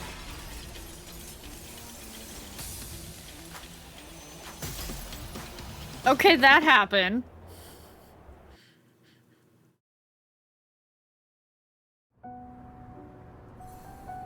Alright, again, battle. Skipping the battle. Nova's never going to Does the believe me flux saying that nexus there's relate actually to a the battle here. appearance of Tezcatlipoca? And the station will now be closing. We ask all those who have yet to leave Oh, to do so as soon as all the possible. windows are broken. We look forward to seeing you again. It's We broke just the that train. I wanted us to look for it carefully. I didn't expect you to. What can I say? I was exhausted. I was tired, so I wasn't a broke good it all. plan. It's okay. I also feel responsible. We'll bear the consequences together. Oh. Xavier? Araku, are you also a lad's girly, quote unquote, non-gendered?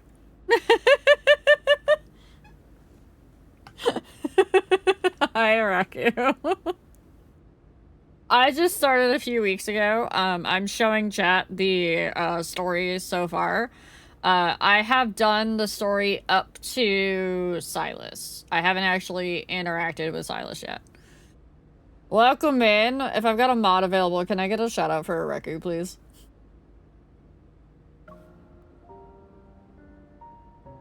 And Raptor.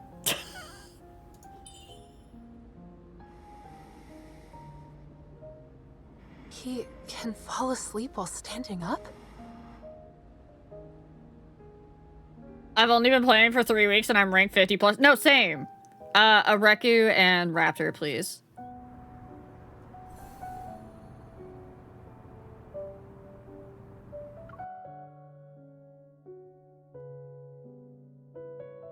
It's the dailies, and it's wanting to see the rest of the story for me. While exhausted and hungry? You're the most dedicated hunter I've seen. It was on the way. I didn't expect to be so exhausted.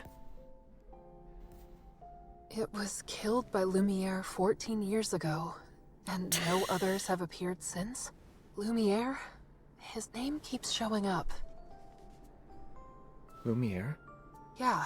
The database says Tezcatlipoca was a troublesome wanderer that appeared 14 years ago. Lumiere was the one who killed it.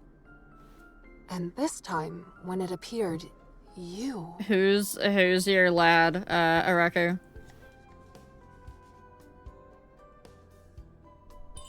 No, you can't have more noodle soup. You're not Lumiere, right? He appeared 14 years ago. Should be in his 40s by now.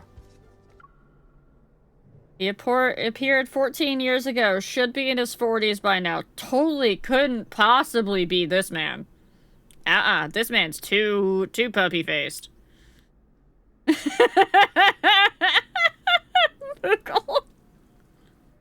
Also, Raptor, the way I read in all caps, who's your main, as instead, who's your man? Oh, I'm definitely a Raphael girly right now. I'm a Raphael girly, so I get you. What self-respecting 40-year-old man would eat microwave cup noodle? I eat microwave cup noodle. How dare? And rumor has it that he's a Tenebrae now. You shouldn't believe everything you hear, especially when someone like him is involved. And I was kidding. You can't be him. You don't look like someone in his 40s. Why do you need to meet him? I wouldn't say that. I'm just trying my luck. I also, the microwave cup noodles, Goga out of nowhere. I go. So apparently there's been like a secret little group of all of us, Areku, that have been playing it and just not talking about it, except Raptor. Raptor's the only one of us that's been playing it openly. But I've also been getting a whole bunch of other people on. Yeah, Alchemy plays. Alchemy was in here last night. Romalia in here plays. I just got D the Sphinx, Ducky, and Azira. Miss Ducky 13 and Azira Witch all also are now playing. I've been lurking while working at a game. Okay, go. I'm happy, Shakes. I'm so excited. Welcome. Welcome to the new little club where we're not going to be upset with anybody for liking a certain character over another or shaming them or anything like that. You know, like the rest of the fandom, apparently.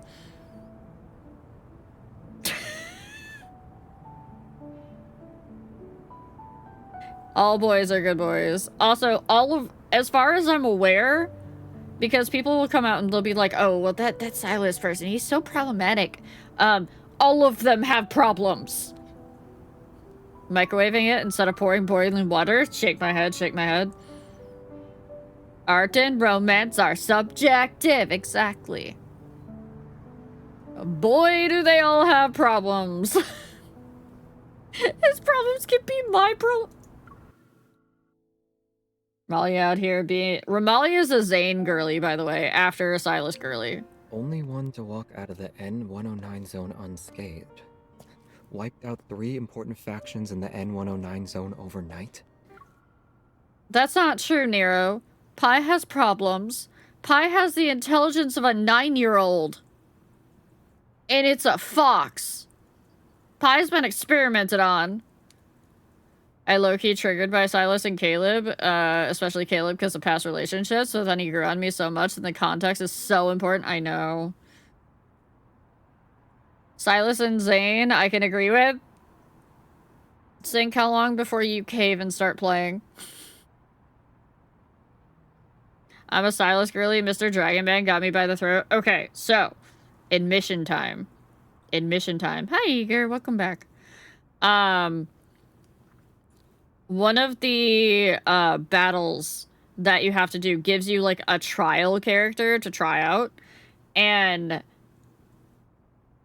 mine was Silas this time, and I'm not sure I actually like his voice. I know, chat. I know. I think I have to experience him in the story first to see if I actually like him voice-wise and whatnot. Because it surprised me too. I was very confused. Because, you know, that's usually my sort of thing.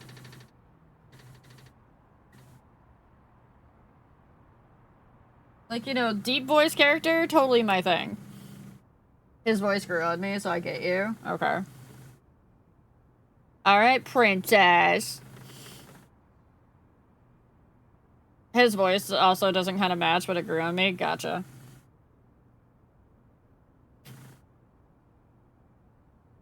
No, that's one of the nicknames he can call you is princess. And Raptor has it. Raptor has him calling her princess. Sorry, Pi, the lizard, is getting water right now, so I'm holding the thing. Also, kitten.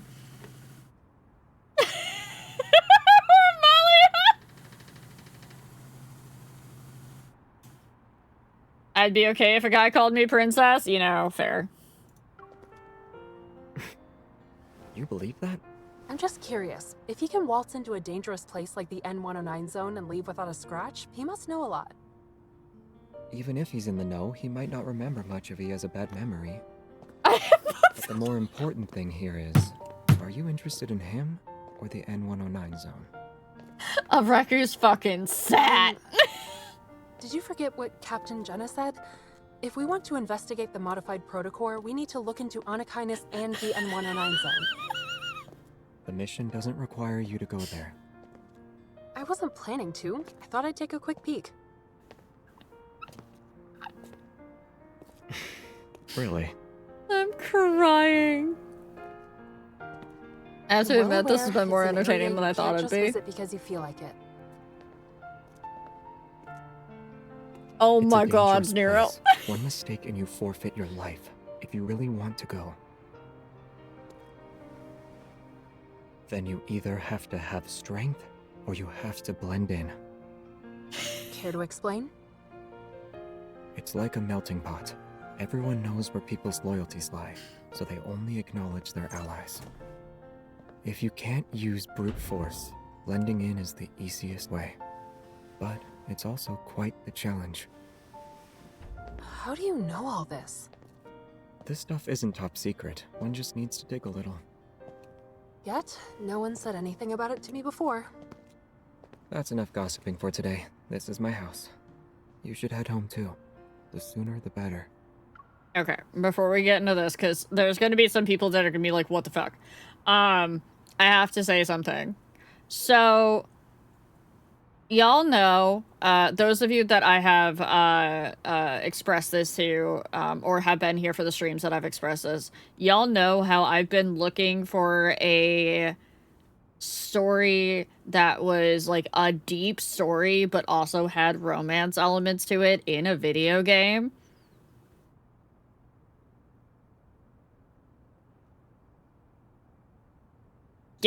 Yeah, this is basically the game, and apparently I've just been ignoring the entire otome genre forever, and that's pretty much the entire point of the genre.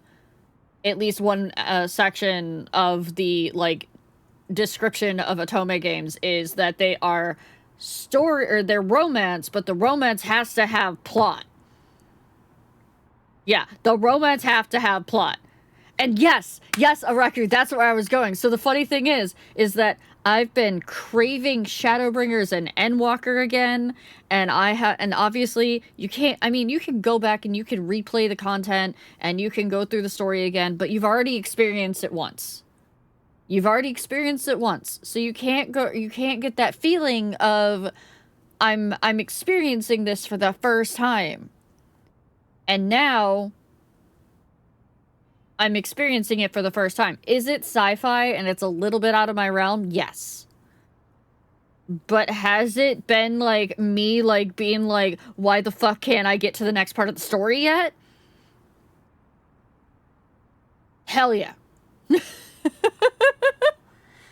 Yeah, so I had mentioned to Deja Vu the other day, I was like, you know, it's kind of weird when you feel, as a content creator, you feel your genre or niche of what kind of game that you enjoy playing for on-stream stuff shift. And that was before I even thought of playing this at all. I wasn't even entertaining playing this. That was back when I was just playing Date Everything, and I had played Touch Starve demo, and I was like, we're gonna do more visual novels because it's kind of, like, neat, you know? Oh, Ramali is an old school girly. The sci-fi is so sci-fi fantasy, it doesn't feel like sci-fi for some reason. It's a little bit, yeah. It's when you get the guns. When you posted you were playing it, I was like, huh? Yes? Yeah, right? Touch Starve was the gateway drug. That's what happened. Touch Starve was the gateway drug. To my girlies in chat, if you have not yet played Touch Starve, the demo, please. It's free on Steam. Go get it. I promise. You'll like it. I've gotten friends in this game that don't even know otome usually, and now they're normal about it, right?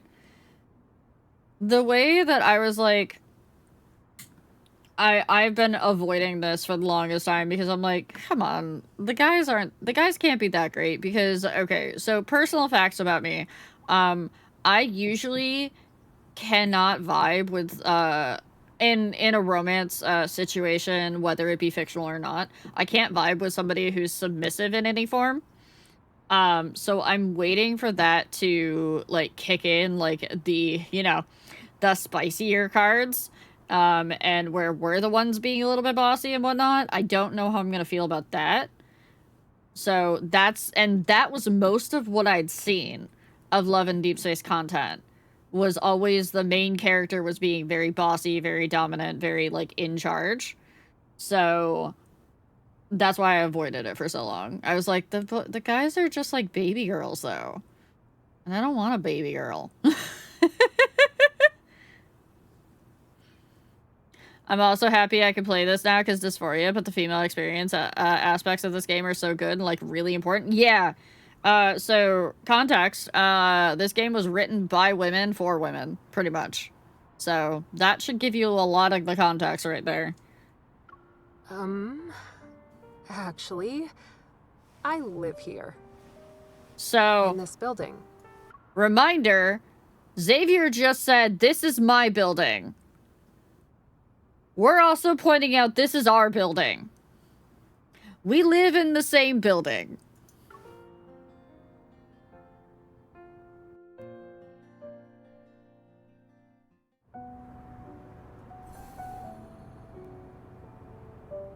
Hi, Logan. And they were the neighbors.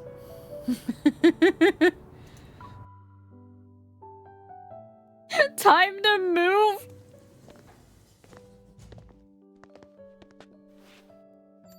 Never would have expected this. Xavier lives on the floor above me. Oh my god, Raptor, It's go not get to work. surprising. A lot of hunters live around here. But the fact that we're only separated by a floor is a bit too coincidental. Actually, I moved in over 6 months ago, so that makes you more suspicious compared to me. Okay, but you know an awful lot about the N109 zone. Are you sure you're not the suspicious one here? Well, what about you?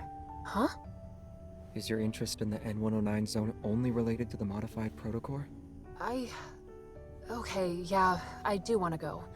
There's something I need to do there. Could you give me some more info? If it's not too much trouble, of course. Is that a yes? Or...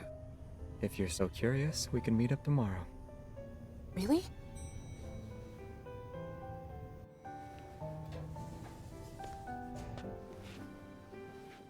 It's no problem as long as I get a good night's sleep. I thought you'd be wide awake right now. Great. Well, thanks in advance. I mean, I have a lower voice, so I was like, I can't do the high-pitched one. I can't listen to that the entire game. I can't listen to the uber squeaky. I can occasionally do the uber squeaky. I can't listen to it for that long.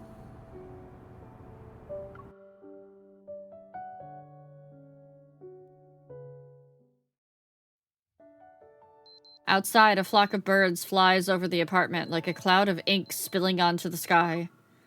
It's 11 a.m. now. Xavier should already be awake, right? Worried that he isn't, I pace back and forth for another hour. Then I, feeling antsy, immediately head upstairs. Even when I'm outside Unit 602, I still can't believe Xavier is basically my neighbor.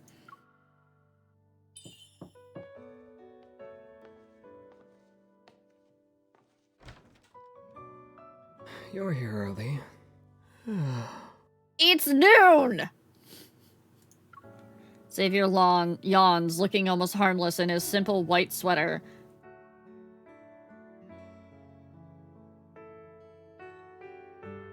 I never looked at his sweater before. Because I was too busy reading the text. What? Why are there random buttons? Why are there random buttons and why is there... Simple white sweater, $3,000.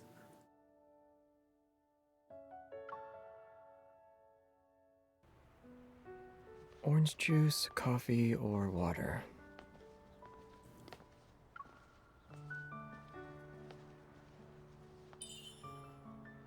I know. Huh? Are you thirsty? He takes 2 matching mugs from the cabinet and heads into the kitchen. It seems like he just woke up. His hair is disheveled, strands sticking out from the back of his head. Water is fine. Ice or no ice? It's okay, Xavier. I'm here because... My place is a bit of a mess. You can sit anywhere, though. Do you want some breakfast? Fried eggs and toast? Oh, I'm out of eggs. Are sausages okay? Why is he making me breakfast? Thank you, but I'm not hungry. Also, it's almost noon. I scoot to the edge of the couch, eager to get down to business. I swap back and forth between emulator and mobile. I do mobile when I'm not at the PC. I do it on my phone. I spent all night thinking that. You and Lumiere are definitely connected. Ever since we met, you've been constantly looking for something. You just destroy protocors as if they're nothing when hunters know how important they are. You can kill a wanderer that even a group of hunters would struggle against. Not to mention, the gossip you heard about the N109 zone is more in-depth than the info in the Association's database. At the abandoned research base and in the no-hunt zone number 7, maybe your goal aligns with mine as well as Anakinus. Xavier looks at me quietly, then flashes a faint smile. So, are you here to confirm my connection to Lumiere? Or are you here for something in the N109 zone? Oh, that's mean. It doesn't matter, I'm just gathering information in a roundabout way. I'd really appreciate it if you could give me some ideas. Xavier lowers his gaze, seemingly lost in thought as he stares at his slippers. Then he breaks the silence with a question. The protocore we found in the no-hunt zone had a red protocurve. Do you know why?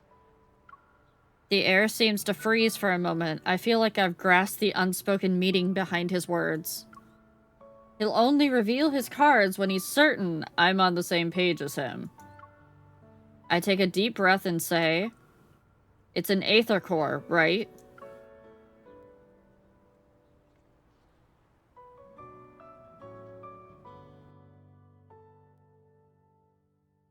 Top secret secrets, chat.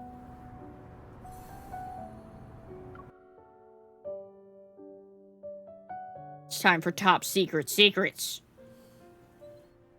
Hearing the words aether core, Xavier's eyes widen, a hint of indiscernible emotion appearing.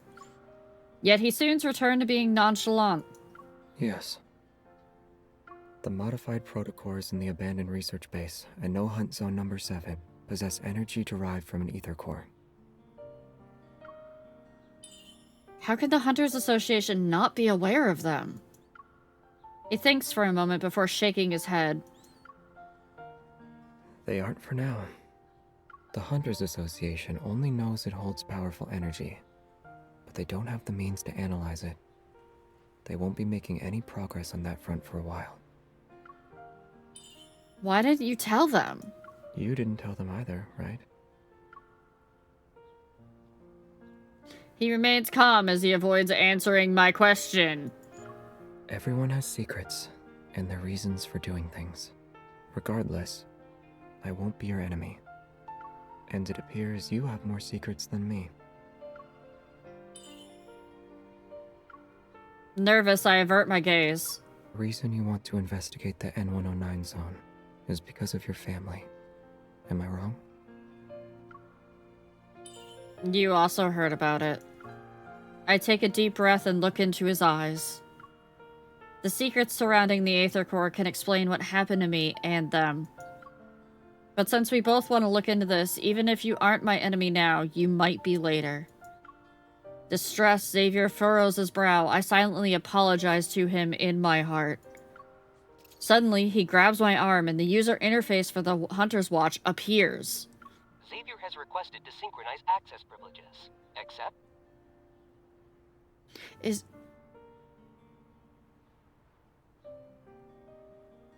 a bit... He wants to what now? What? Before I can react, Xavier accepts the request on my watch. Synchronizing access privileges. Please wait. Synchronization complete. Your current access privileges are at the highest level. At the what now? You can use the best training grounds available. Use the S-Rank database and request weapons from Armory 0001 through 0005. I'm stunned. With an air of serenity, Xavier smiles at me. Now do you trust me? You gave me access privileges just like that? You shouldn't have thought, or you should have thought about it some more. They expire in 24 hours. Oh, okay. Okay, it's temporary. Ichiro, enjoy your Jasmine Lotus tea. You have 23 hours and 59 minutes remaining. I quickly stand up and get ready to leave. I take a few steps before turning around. Thank you. You're welcome. Nothing in this world can be fully explained. I thought that was my line. I hope you find out the truth. Leaning against the bookshelf, he waves. As soon as I reach the door, a strange scent catches my attention. I turn around again. Did you forget something? Xavier, what's that smell? Hmm? Something is burning. You must have left the oven on. Oops. Oops! Well, there goes your sausages, buddy. I only like green tea. Alright, so then there's battles, so we're gonna skip those. And we're now on Moonlight Undersea. Hey, Raphael lovers. Welcome back.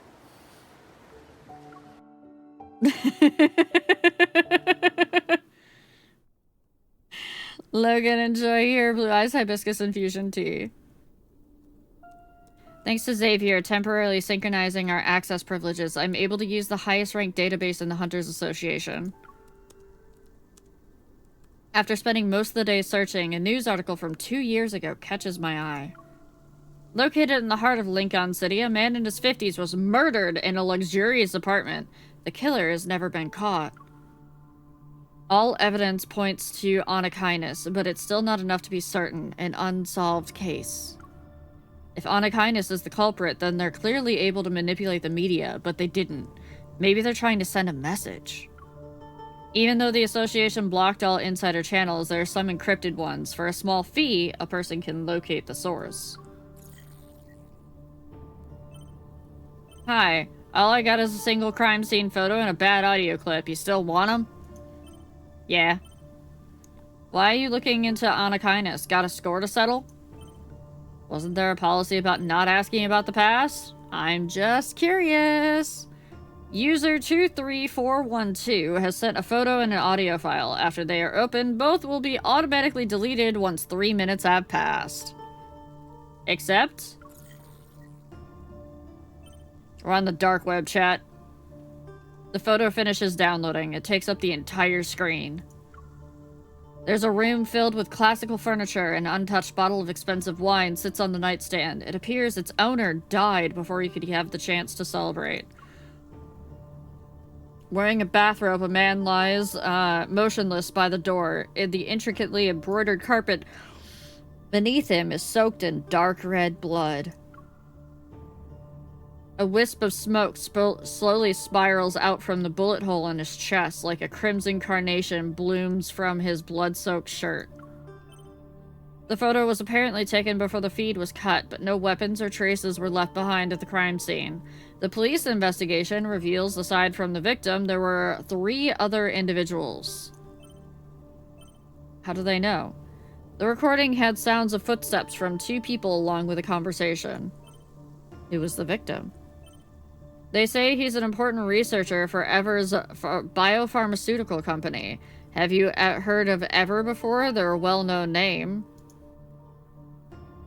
Anakinus wouldn't leave behind an obvious trail. They must have done it intentionally to warn or threaten certain individuals. After thinking about it some more, I decided to play the audio file again. You don't even know what I'm talking about.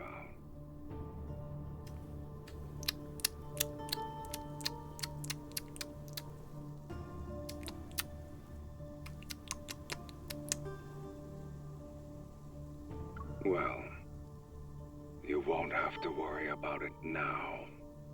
Welcome back, fandom.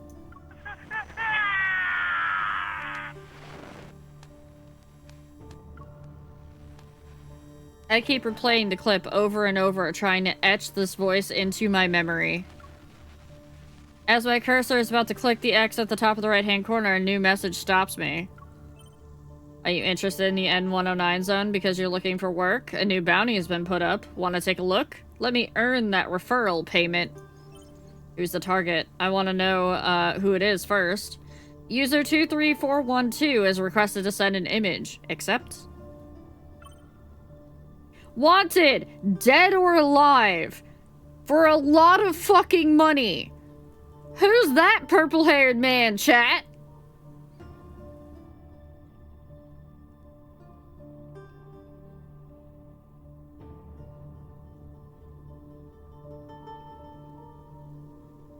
After seeing the photo, a chill runs down my spine.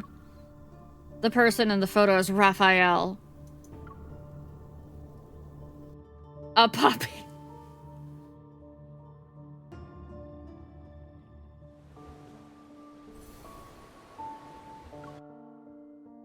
The $300 feels personal? Raphael's front door is slightly open, similar to how it was during my last visit. A sliver of light peeks through the gap. Reminder, Raphael doesn't lock his fucking doors. Oh, same, Araki. I did too. I was like, wait a minute, what the fuck do you mean? I gently push the door and watch my steps. Sculptures, easels, and art supplies are everywhere. Raphael is on the floor. He's not moving. Raphael! I quickly approach him and lean down. Our faces a breath apart. Raphael's expression is peaceful, as if he's lost in a dream. I put my finger near his nose and feel soft breath against my skin. He's still alive. A breeze passes the white curtains by the window and litters the floor with sheets of drawing paper. I bend down to pick one up. Some of the messy sketches depict splendid architecture, others surging waves. Some sketches are so abstract that I can't tell what they are. They do share one thing in common, however. Written on the bottom right-hand corner is a tiny word. Lemuria. He looks like me when I'm trying to sleep on a plane. Yeah, right? Still sleepy, he looks my way with a half-slitted gaze. I step back and knock over a pot filled with brushes, liquid spills, lush green trees, blue skies, and a white clouds from outside reflected on its surface. You're here? Raphael, are you okay? After staring at me for a long time, Raphael suddenly moves his hand and holds out, or moves his head and holds out his hand. Thank you, fandom.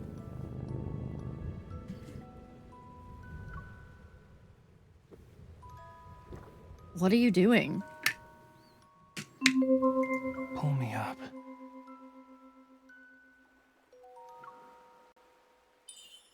Can't you do it yourself? Hurry. Help me get off the floor.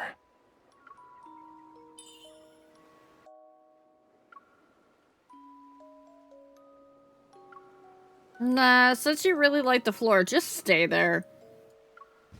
I pretend I'm about to leave, then I hear a flurry of sounds behind me. Does my house look like a tourist attraction you can just visit whenever you want?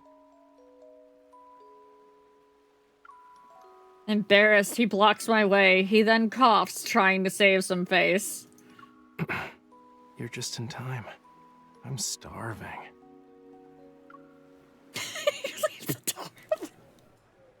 You're really nice. You worry about my well-being and even accompany me to lunch. So, did you see anything suspicious? Everyone was staring at the half-heartedly parked car or sports car outside. Isn't it awesome? My car installation art. It's one of a kind. His parking job is car installation art, chat. Now what? There's a crowd swarming your car. How can we leave? Having a bunch of people is the best cover. If anything dangerous shows up, we ditch the car and sprint through the back door. It's like vanishing into thin air. I take a deep breath to calm myself. You already knew the people in the N109 zone were targeting you. Yeah, it's a long story. But to make a long story short, someone in the N109 zone wanted me to paint a painting, but I told them no.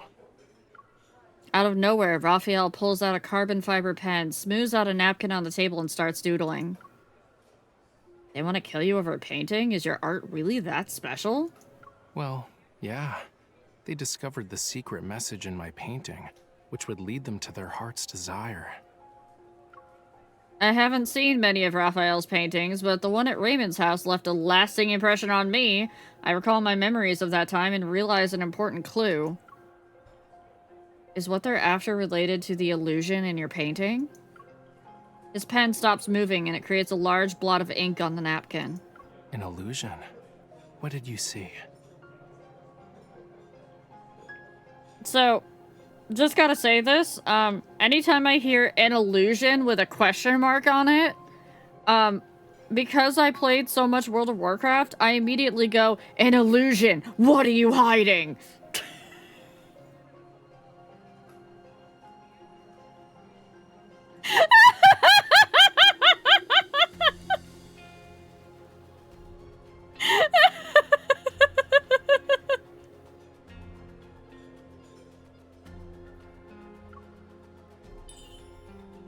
I saw a young girl on the beach. She was singing a song I didn't understand. It sounded sad. I did, Nero! Is the painting special because you used the coral stone from that day? Yup. I heard it's kinda rare. It was found near the bottom of the ocean, in a place called Lemuria. That location is brimming with rare treasures. Even a tiny bit of coral can make you feel like you're in a world of dreams. If you grind the coral stone into pigment, you can immerse the viewer in a pretty dream created by the artist. The drugs are in the paint. Chat, the drugs are in the paint. He speaks of this crazy story, but his voice doesn't waver. He seems to be telling the truth. I have no choice but to hide my skepticism. Raphael twirls his pen between his fingers, then looks into my eyes.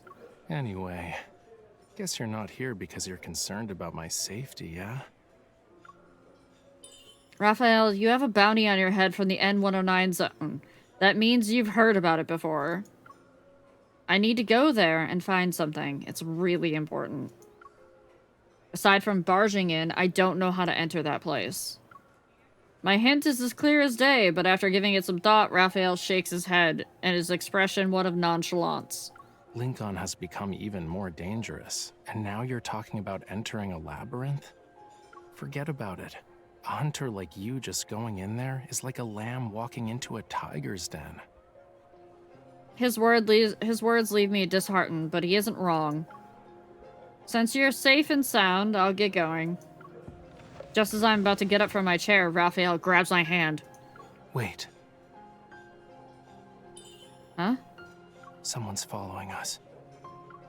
Raphael loosens his grip. He speaks as he sets down his pen and pushes a napkin toward me. With a few strokes, he sketches the layout of the restaurant on it. A man wearing a black jacket sits behind us to the right. He's slouching, perfectly hidden behind a potted plant. He's already here? Not sure. But since he's acting all shady, he's definitely not one of my fans. Nice, Thorag. I raise my arm and activate the watch on my wrist. A palm-sized holographic map appears before Raphael and me. We'll sneak out from the back, run through the mall, and exit on the north side. Then we'll circle around until we reach an alley behind the flower shop. You know, you're a really good hunter. Aw, thank you! I do try. When you see the big picture, you need to use some bait. I look up, noting the passing crowd reflected in the window. A group of high school students who just got off school trickle through the door. It's time.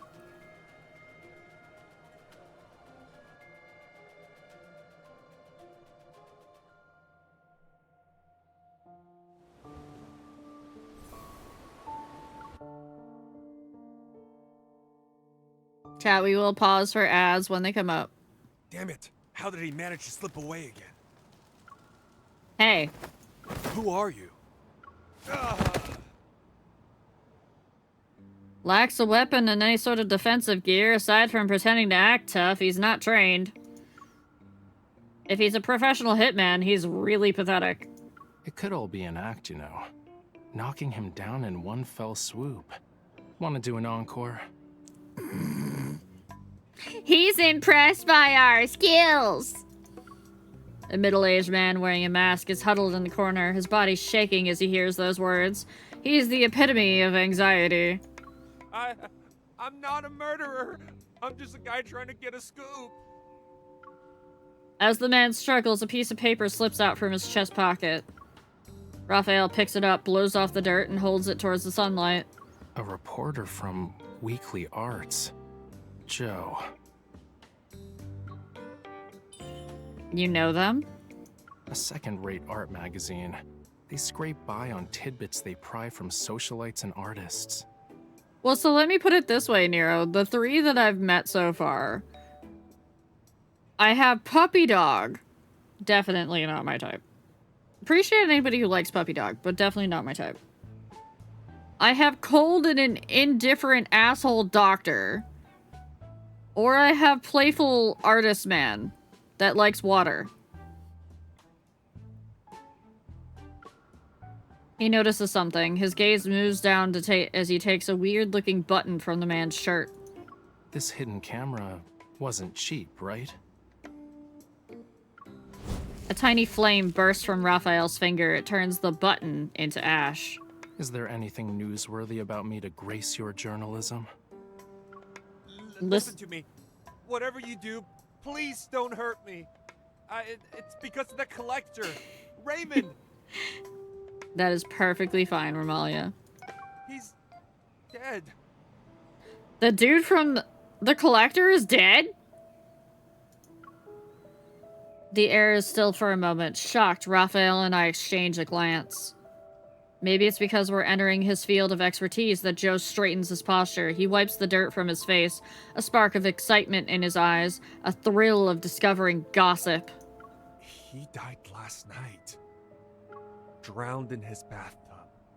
No one knew until the next day. When the butler found him, it was already too late. Alright, chat, we're in ads. We're in ads. So, chat, how are we feeling about the story so far? Like, I know Nero has already said specifically, like, this is more than I thought it was going to be. Yeah, I got the ads. I got them. I sees them. But for anybody who hasn't played it and is just following along, what do we think of the story? Those of you that have played it, was it more than you were expecting? I don't remember what your opinion was, Thorag. I think you said that it was, like, predictable, which is okay.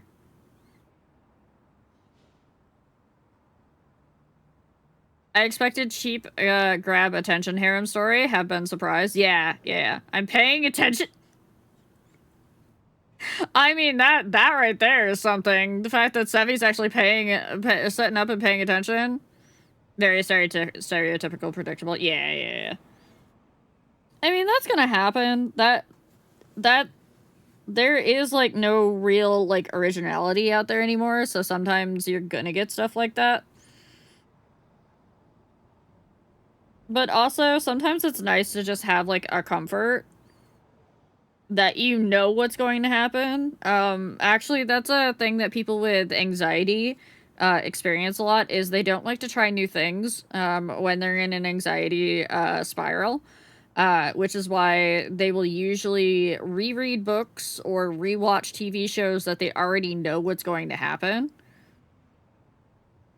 So. Yeah, Romalia, bet you didn't know about that one. My favorite meme for Mads is, or for lads, is Gooner Game. I wish. Oh, Raku, you're on TikTok, right? I'm gonna have to... I think I have you as friends on TikTok. But if I don't, I'm gonna have to slide in your DMs. I'm gonna have to just create a group chat of, like, all of my lads people and just... Here's your lads TikToks. Enjoy.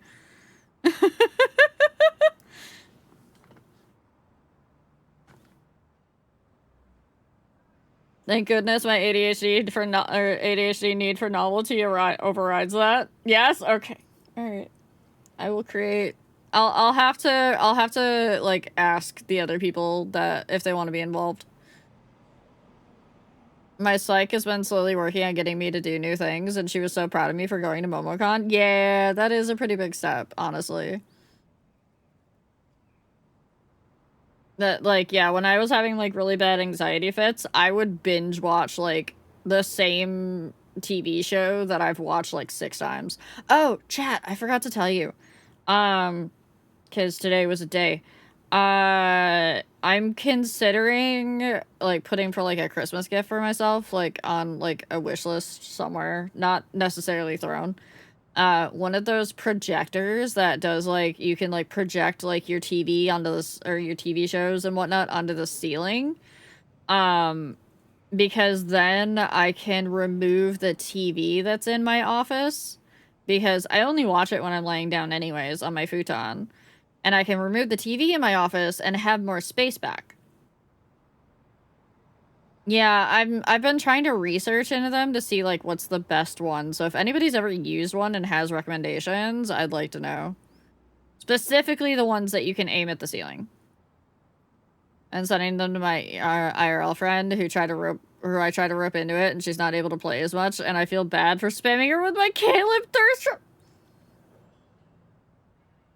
I have to be careful, because as being, like, a new player, I'm trying not to get spoiled by, like, later content.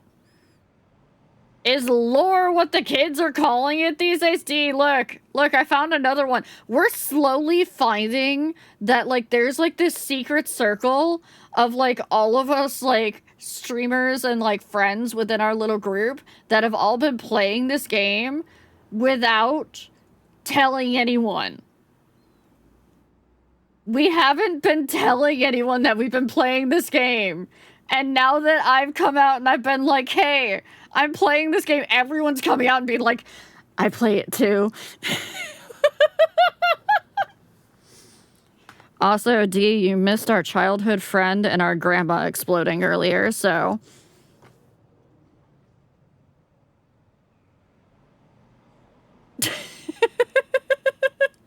Yeah, that was part of the story.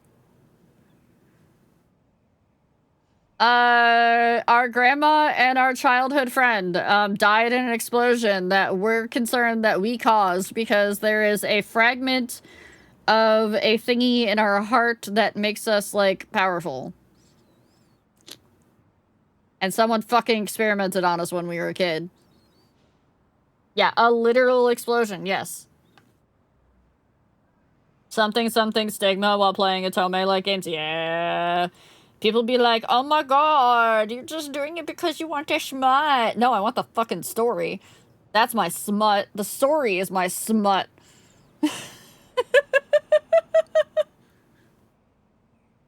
Alright, we're out of ads. We're gonna go back to, this.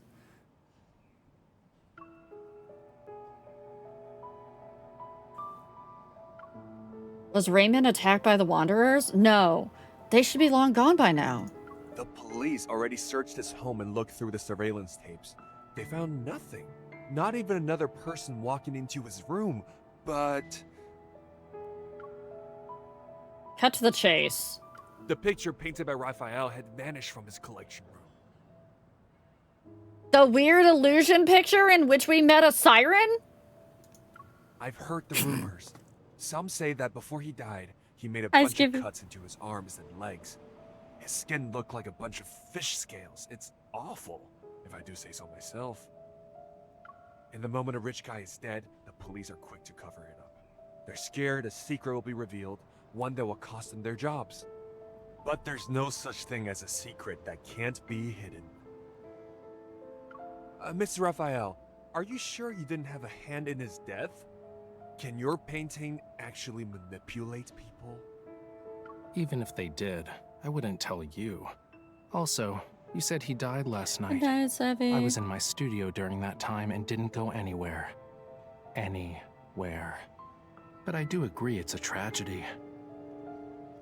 Or are you saying you want to ask Raymond himself? Is that a threat? Raphael, are you threatening him? No, not at all. I don't... I told you everything I know. Can you please let me go this time? Sure. I'll even throw in something extra for you.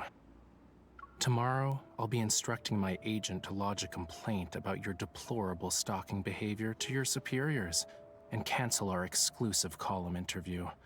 I reckon you'll be jobless soon. Oh, shit! Raphael speaks in a relaxed manner. He leans in, a radiant smile plastered on his face. So, why don't you do me a favor and investigate who's trying to hide all that info you just talked about? He just blackmailed that man?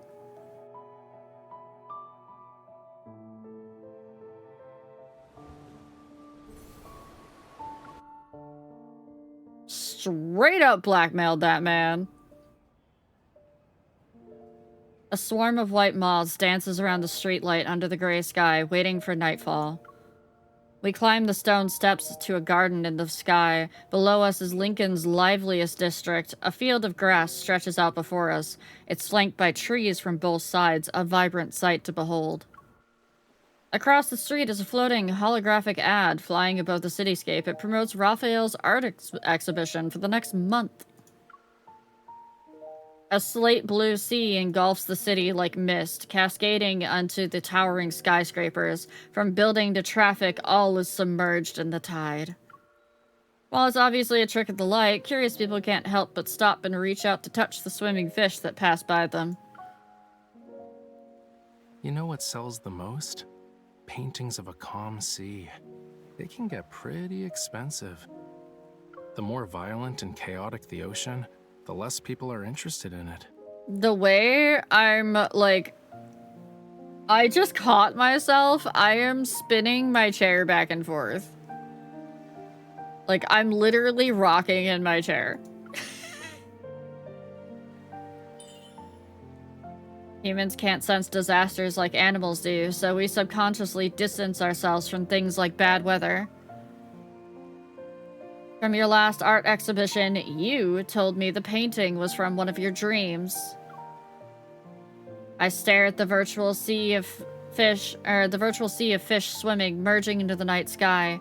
It's unsettling yet alluring as the line between dreams and reality is blurred. Is this another one of your dreams? Yup, you got that right. I daydream in my studio all the time. It's kind of hard to remember what the real world's like. Thanks for bringing me out of my dreams today. You're welcome. A long time passes before he turns around. Many pedestrians are still looking at the sky, mesmerized by the holographic sea. Do you have any plans? Night, Vangren. I'm going home. The art exhibition needs to be held. Once a painting is sold, another should take its place. Be careful out there. If you find any secrets or hear anything about the N109 zone, let me know. Brushing off the grass clinging to my clothes, I stand up and say goodbye. But I still don't have the paint needed to finish the piece I'm working on. Raphael sits up, his eyes sparkling as he looks at me. I have a bad feeling about this. Don't you remember our deal? What? What deal? I saw how you fought, quick and precise. That final strike was unlike anything I've seen before. If you could be my bodyguard.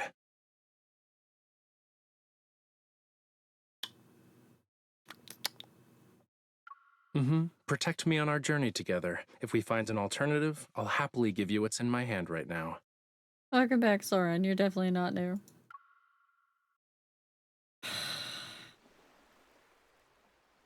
That's right. I'm his bodyguard.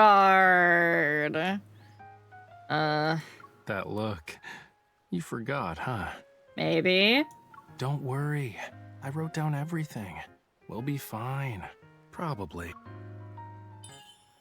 I've got stuff to deal with in the next couple of days, but I promise I'll get to it. I say a half-hearted promise, and I'm ready to run when I hear a soft sigh from him. I have an idea on how we can sneak into the N109 zone. Oh, you just gonna dangle that bait in front of me? The new, I'm definitely not gonna be away for it. I'll have to see it in the morning. You do? He has my attention. I move closer to listen. Raphael quickly averts his eyes, clearly caught off guard. You said it yourself. When you see the big picture, you need to use some bait. Why not come up with a master plan? Become the best bait for Arnikinus. So I should use myself to lure them out? He nods and continues to speculate. To be their target, you must have something they want, like info or something. You can decide whether to take the risk or not. Oh, also, lads, girlies, listen up. So apparently there's been like a, there's been a leaked list of like all of the banners that are dropping this year, and so far it has been accurate as fuck. Sometime within the next like couple of months here, the next one of the banners for the multi-banner, which means all of the lads are involved, is supposed to be a beach one. And it's supposed to be spicy beach. So save your currency if you're a free-to-play player.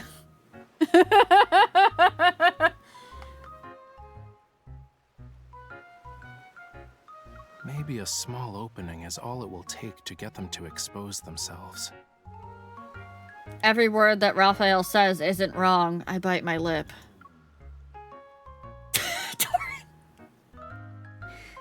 Even so, we need to find the perfect fishing spot to make sure our big fish bites the hook. I can lead you there. Trade intel for intel. Gamble to make gambles with higher stakes. But whether or not you can play the game is up to you. Doran. Another one bites the dust.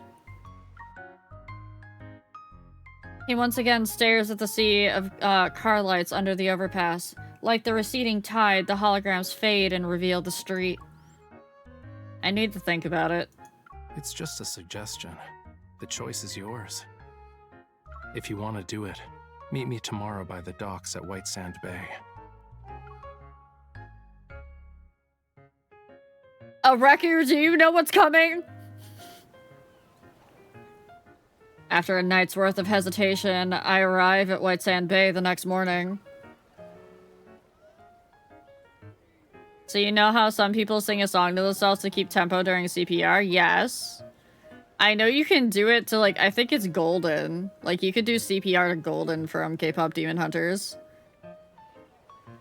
By the docks is a familiar figure. The manager I met at Flux Arts the other day. Ah, good to see you again, Miss Hunter. Hi, Thomas. Hello, Mr. Thomas. No reason to be so formal. Call me Thomas. Raphael does it. I knew you'd show up.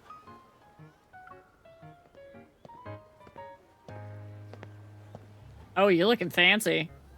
Raphael walks over, arms folded, and plants himself between me and Thomas. One instructor told me be careful what song you choose. Oh no. Don't forget your promise. I'm not the kind of person to just forget. You two get along well. I'm glad Raphael has a reliable friend such as yourself.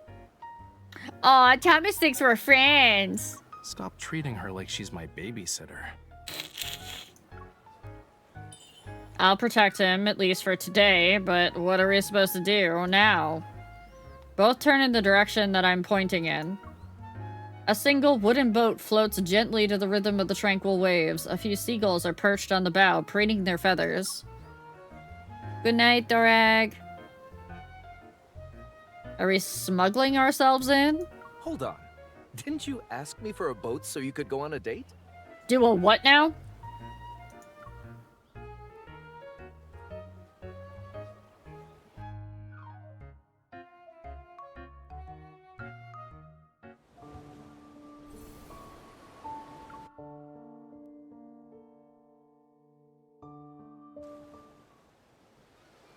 I'd say the wait was worth it. With winds at about 10 miles per hour and no big waves, it's a good day to set sail.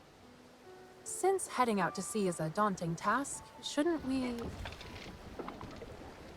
use something a little more advanced, like a speedboat?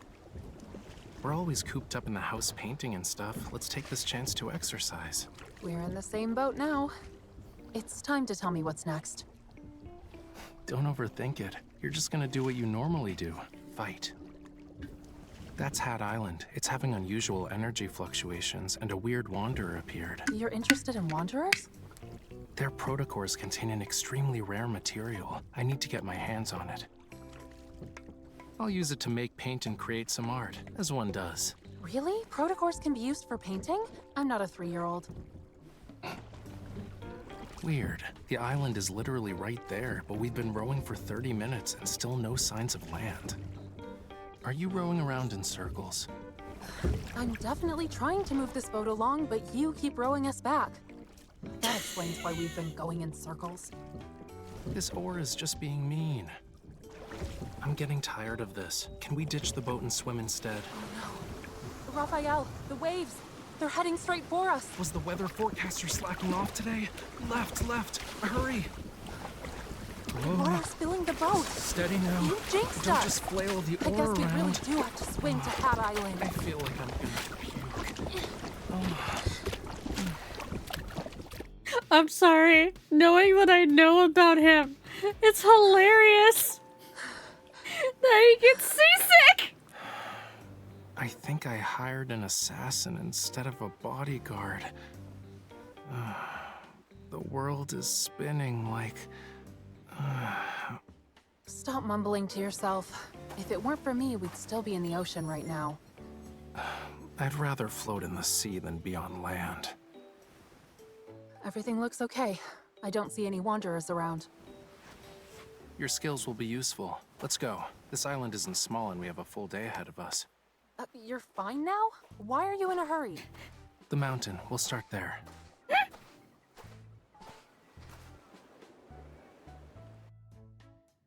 When I did this story on my own the other day, I was crying laughing at this whole thing. Oh, it was 100% an act. He is an overdramatic shit, and we all know it. I don't see any signs of life. I remember visiting this place as a kid while on a field trip. A field trip? What's that? You've never been on one before? Children line up with their bags filled with all sorts of snacks. And of course, we wrote a travel log, and... Hey, Reku, you know who he reminds me of? Wow, you were all brave kids to visit places like these. I'm Who else impressed. has purple hair? And is a More bit than of decade has a, passed. Change is inevitable. trickster The drama resonance is weak, king. and the watch isn't detecting anything. It's possible wanderers aren't involved. Your little watch thing doesn't seem Also to work that liked well. water. Where's the coral stone? Huh? So what? Are you planning to use your blood again? Or like you can use your evol. The coral stone is from this water. If you notice something weird, it might be tainted with the same kind of metaflux. Use your evol to resonate with it. Creating a similar signal might just be good enough to lure them out. Try? Sending out a signal. Got it. The fluctuation is faint. I can barely sense it. Hythlodeus. Wait. You could crack open nuts using that much strength. Please don't destroy my last sample. Then... You're not in an arm wrestling match. Let's do this together. Close your eyes. Focus all your senses on your hands. I'm being persuaded! Well, can you feel a warm power surging within you? Everything in this world has a unique, unmatchable frequency. That's why each life is isolated. But your evol allows you to change your frequency. You can resonate with others. If you open your heart, you can establish a connection. We're the special snowflake. And share your power.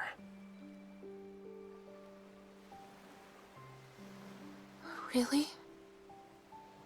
If you believe.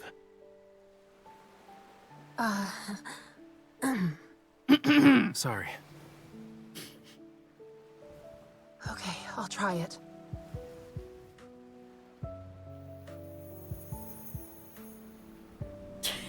Have a good look, fandom.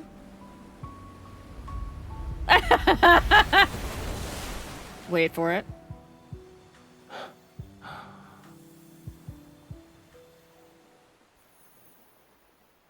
Is it over?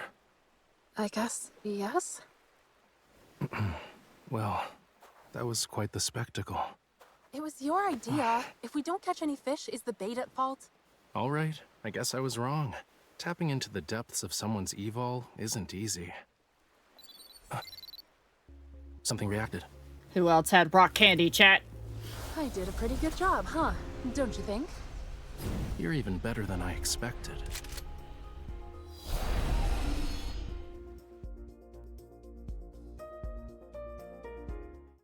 Tap about his eyes, literally the ocean with sunset reflected on it. I cannot get over it, right? Alright, we're skipping battle. We're here for story. The road ahead will be difficult. Take this, and keep working hard.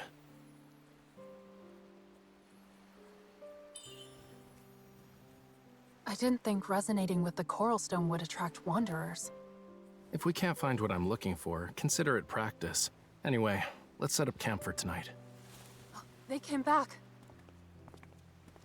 Oh, no. Is it a wanderer? Even worse, a monster. Oh, it's a kitten! It's so cute! Now you're safe. You're not here for the coral stone, are you?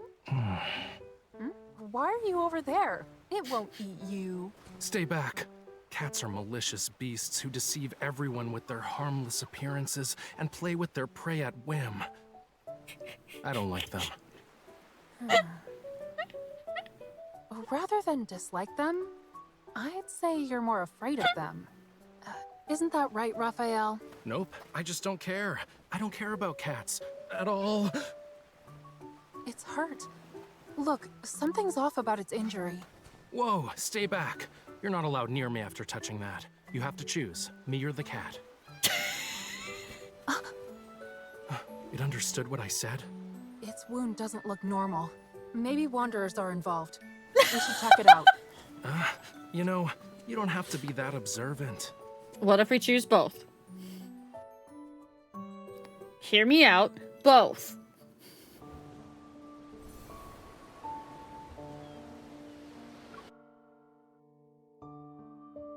Pie and the cat, I found my story. We're not gonna disturb the cat's home, right? That little monster is obviously trying to get some affection. Don't waste your time. Look.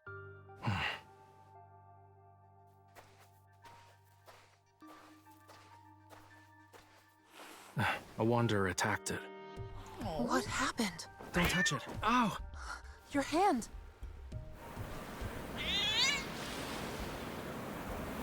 Something is coming from the deep. Chat. Chat, it got really stormy all of a sudden.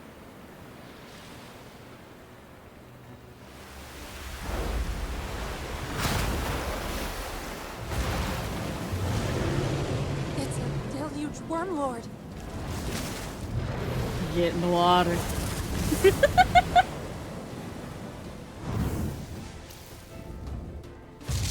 His flames can split the water?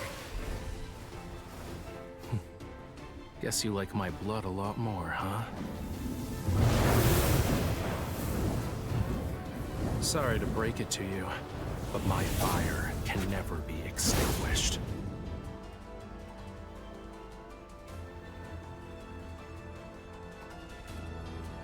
This cutscene. Yeah.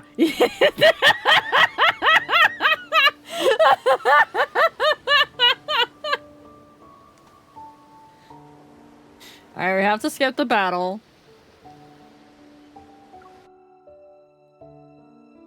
Because the emulator doesn't play nice for battling. did we end up in the ocean? Raphael!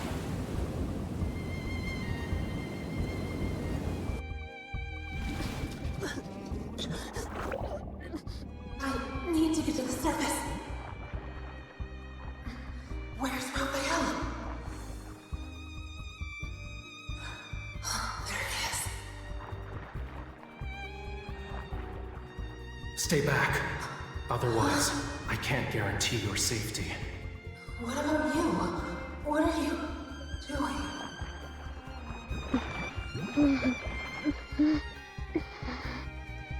Not your concern. Raphael. He's just gonna let us drown? It's settled then. If you don't return, I'll chase you to the ends of the earth.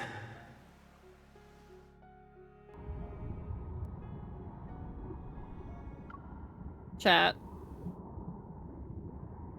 There was a pinky swear.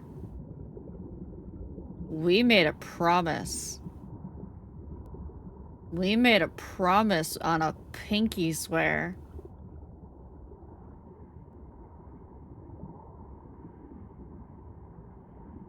I'm colorblind suddenly!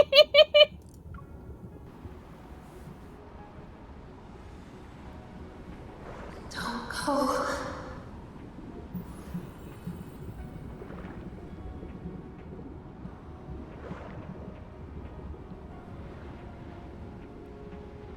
You forgot everything, yet you still insist. All right, this is your choice. Look at the eye color!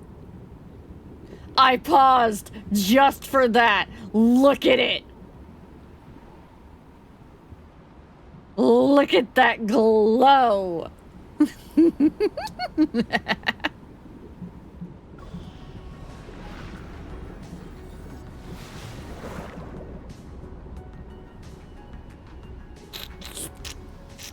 Mermaid! Mermaid! Mermaid!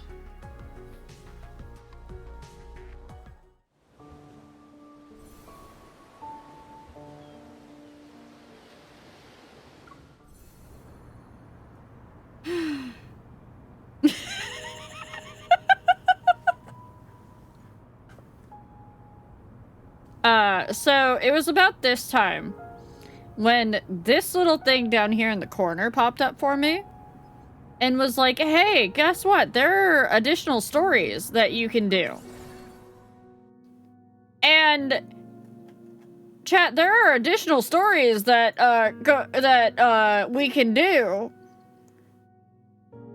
Yeah, including one about the mermaid skeleton and things under the sea and whatnot. I haven't done them yet. I mean, I think I did like 2 of them, but I haven't. They are just reading though. Yeah, I just wanted to give you guys a heads up that will be coming at some point. Wait, you straight up finished the entire story? Okay. I got to Silas and I unlocked that bit, but I have not done it yet because I want to do it live with chat. But I don't know if I'm going to be able to resist. I binged and I regret it.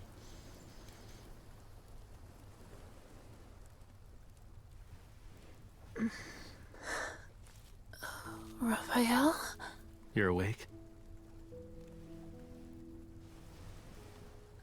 Are you alright? In the ocean, I thought you...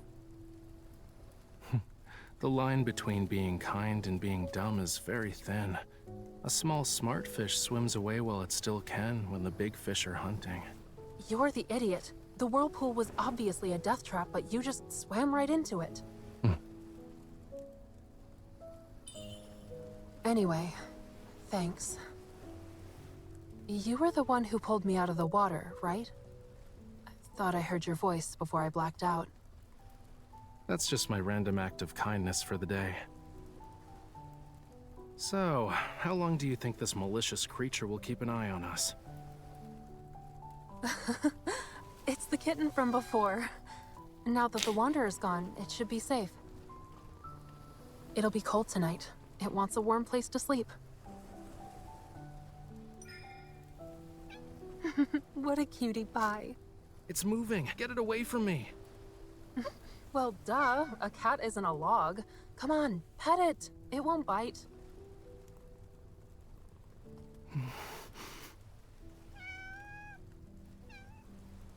You.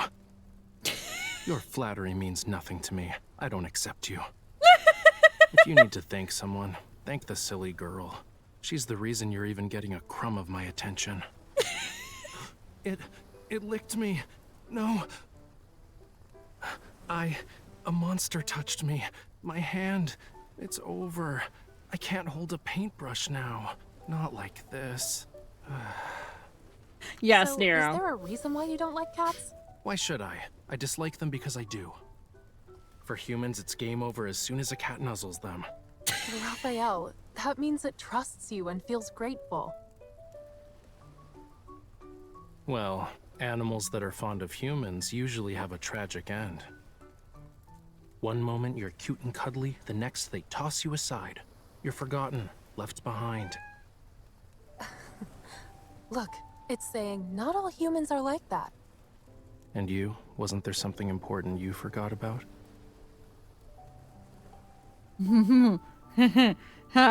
Oh.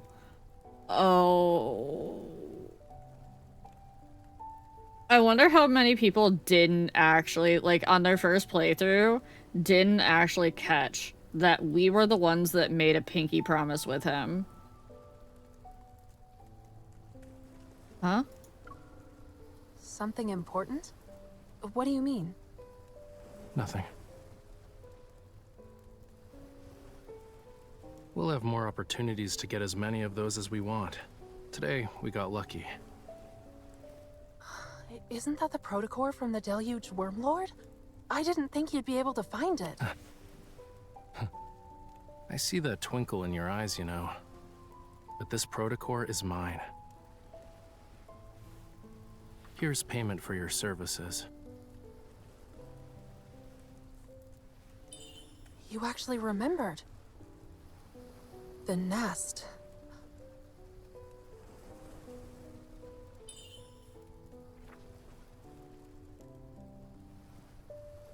Is this the place we can gather intel from?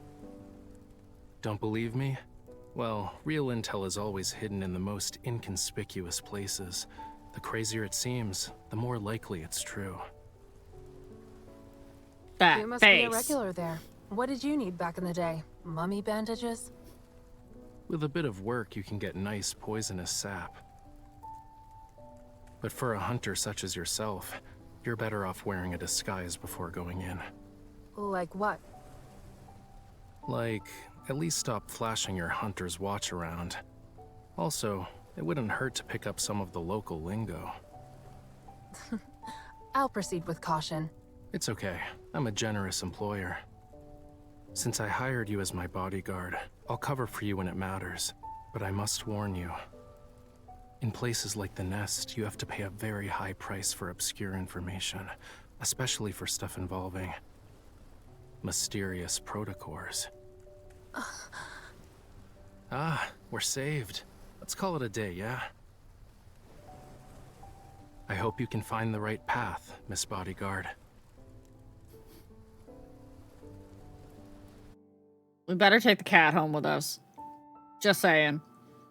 I would totally take the cat home.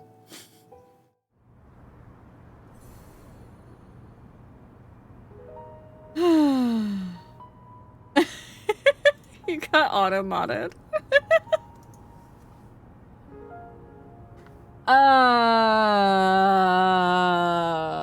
Chat, I hate to do this to you, but I do have to go to work in the morning, so I think we need to call it here. I think we need to call it here, and guess what? This is the last one of this chapter. The next chapter starts Silas. So, we'll be doing this on Saturday. Why does work? Because we have to pay for things. Capitalism. It sucks. I will hold off. I will be very good. And I will not do the main story off stream. I have things I have to do on Thursday and Friday this coming week as well. But maybe we'll do a little sneaky stream and we'll do like Wednesday or something. Yeah. Yeah, you guys want a little sneaky stream? Little sneaky stream? I'll ping the Discord if I go live. Don't worry. You won't miss out. The Discord will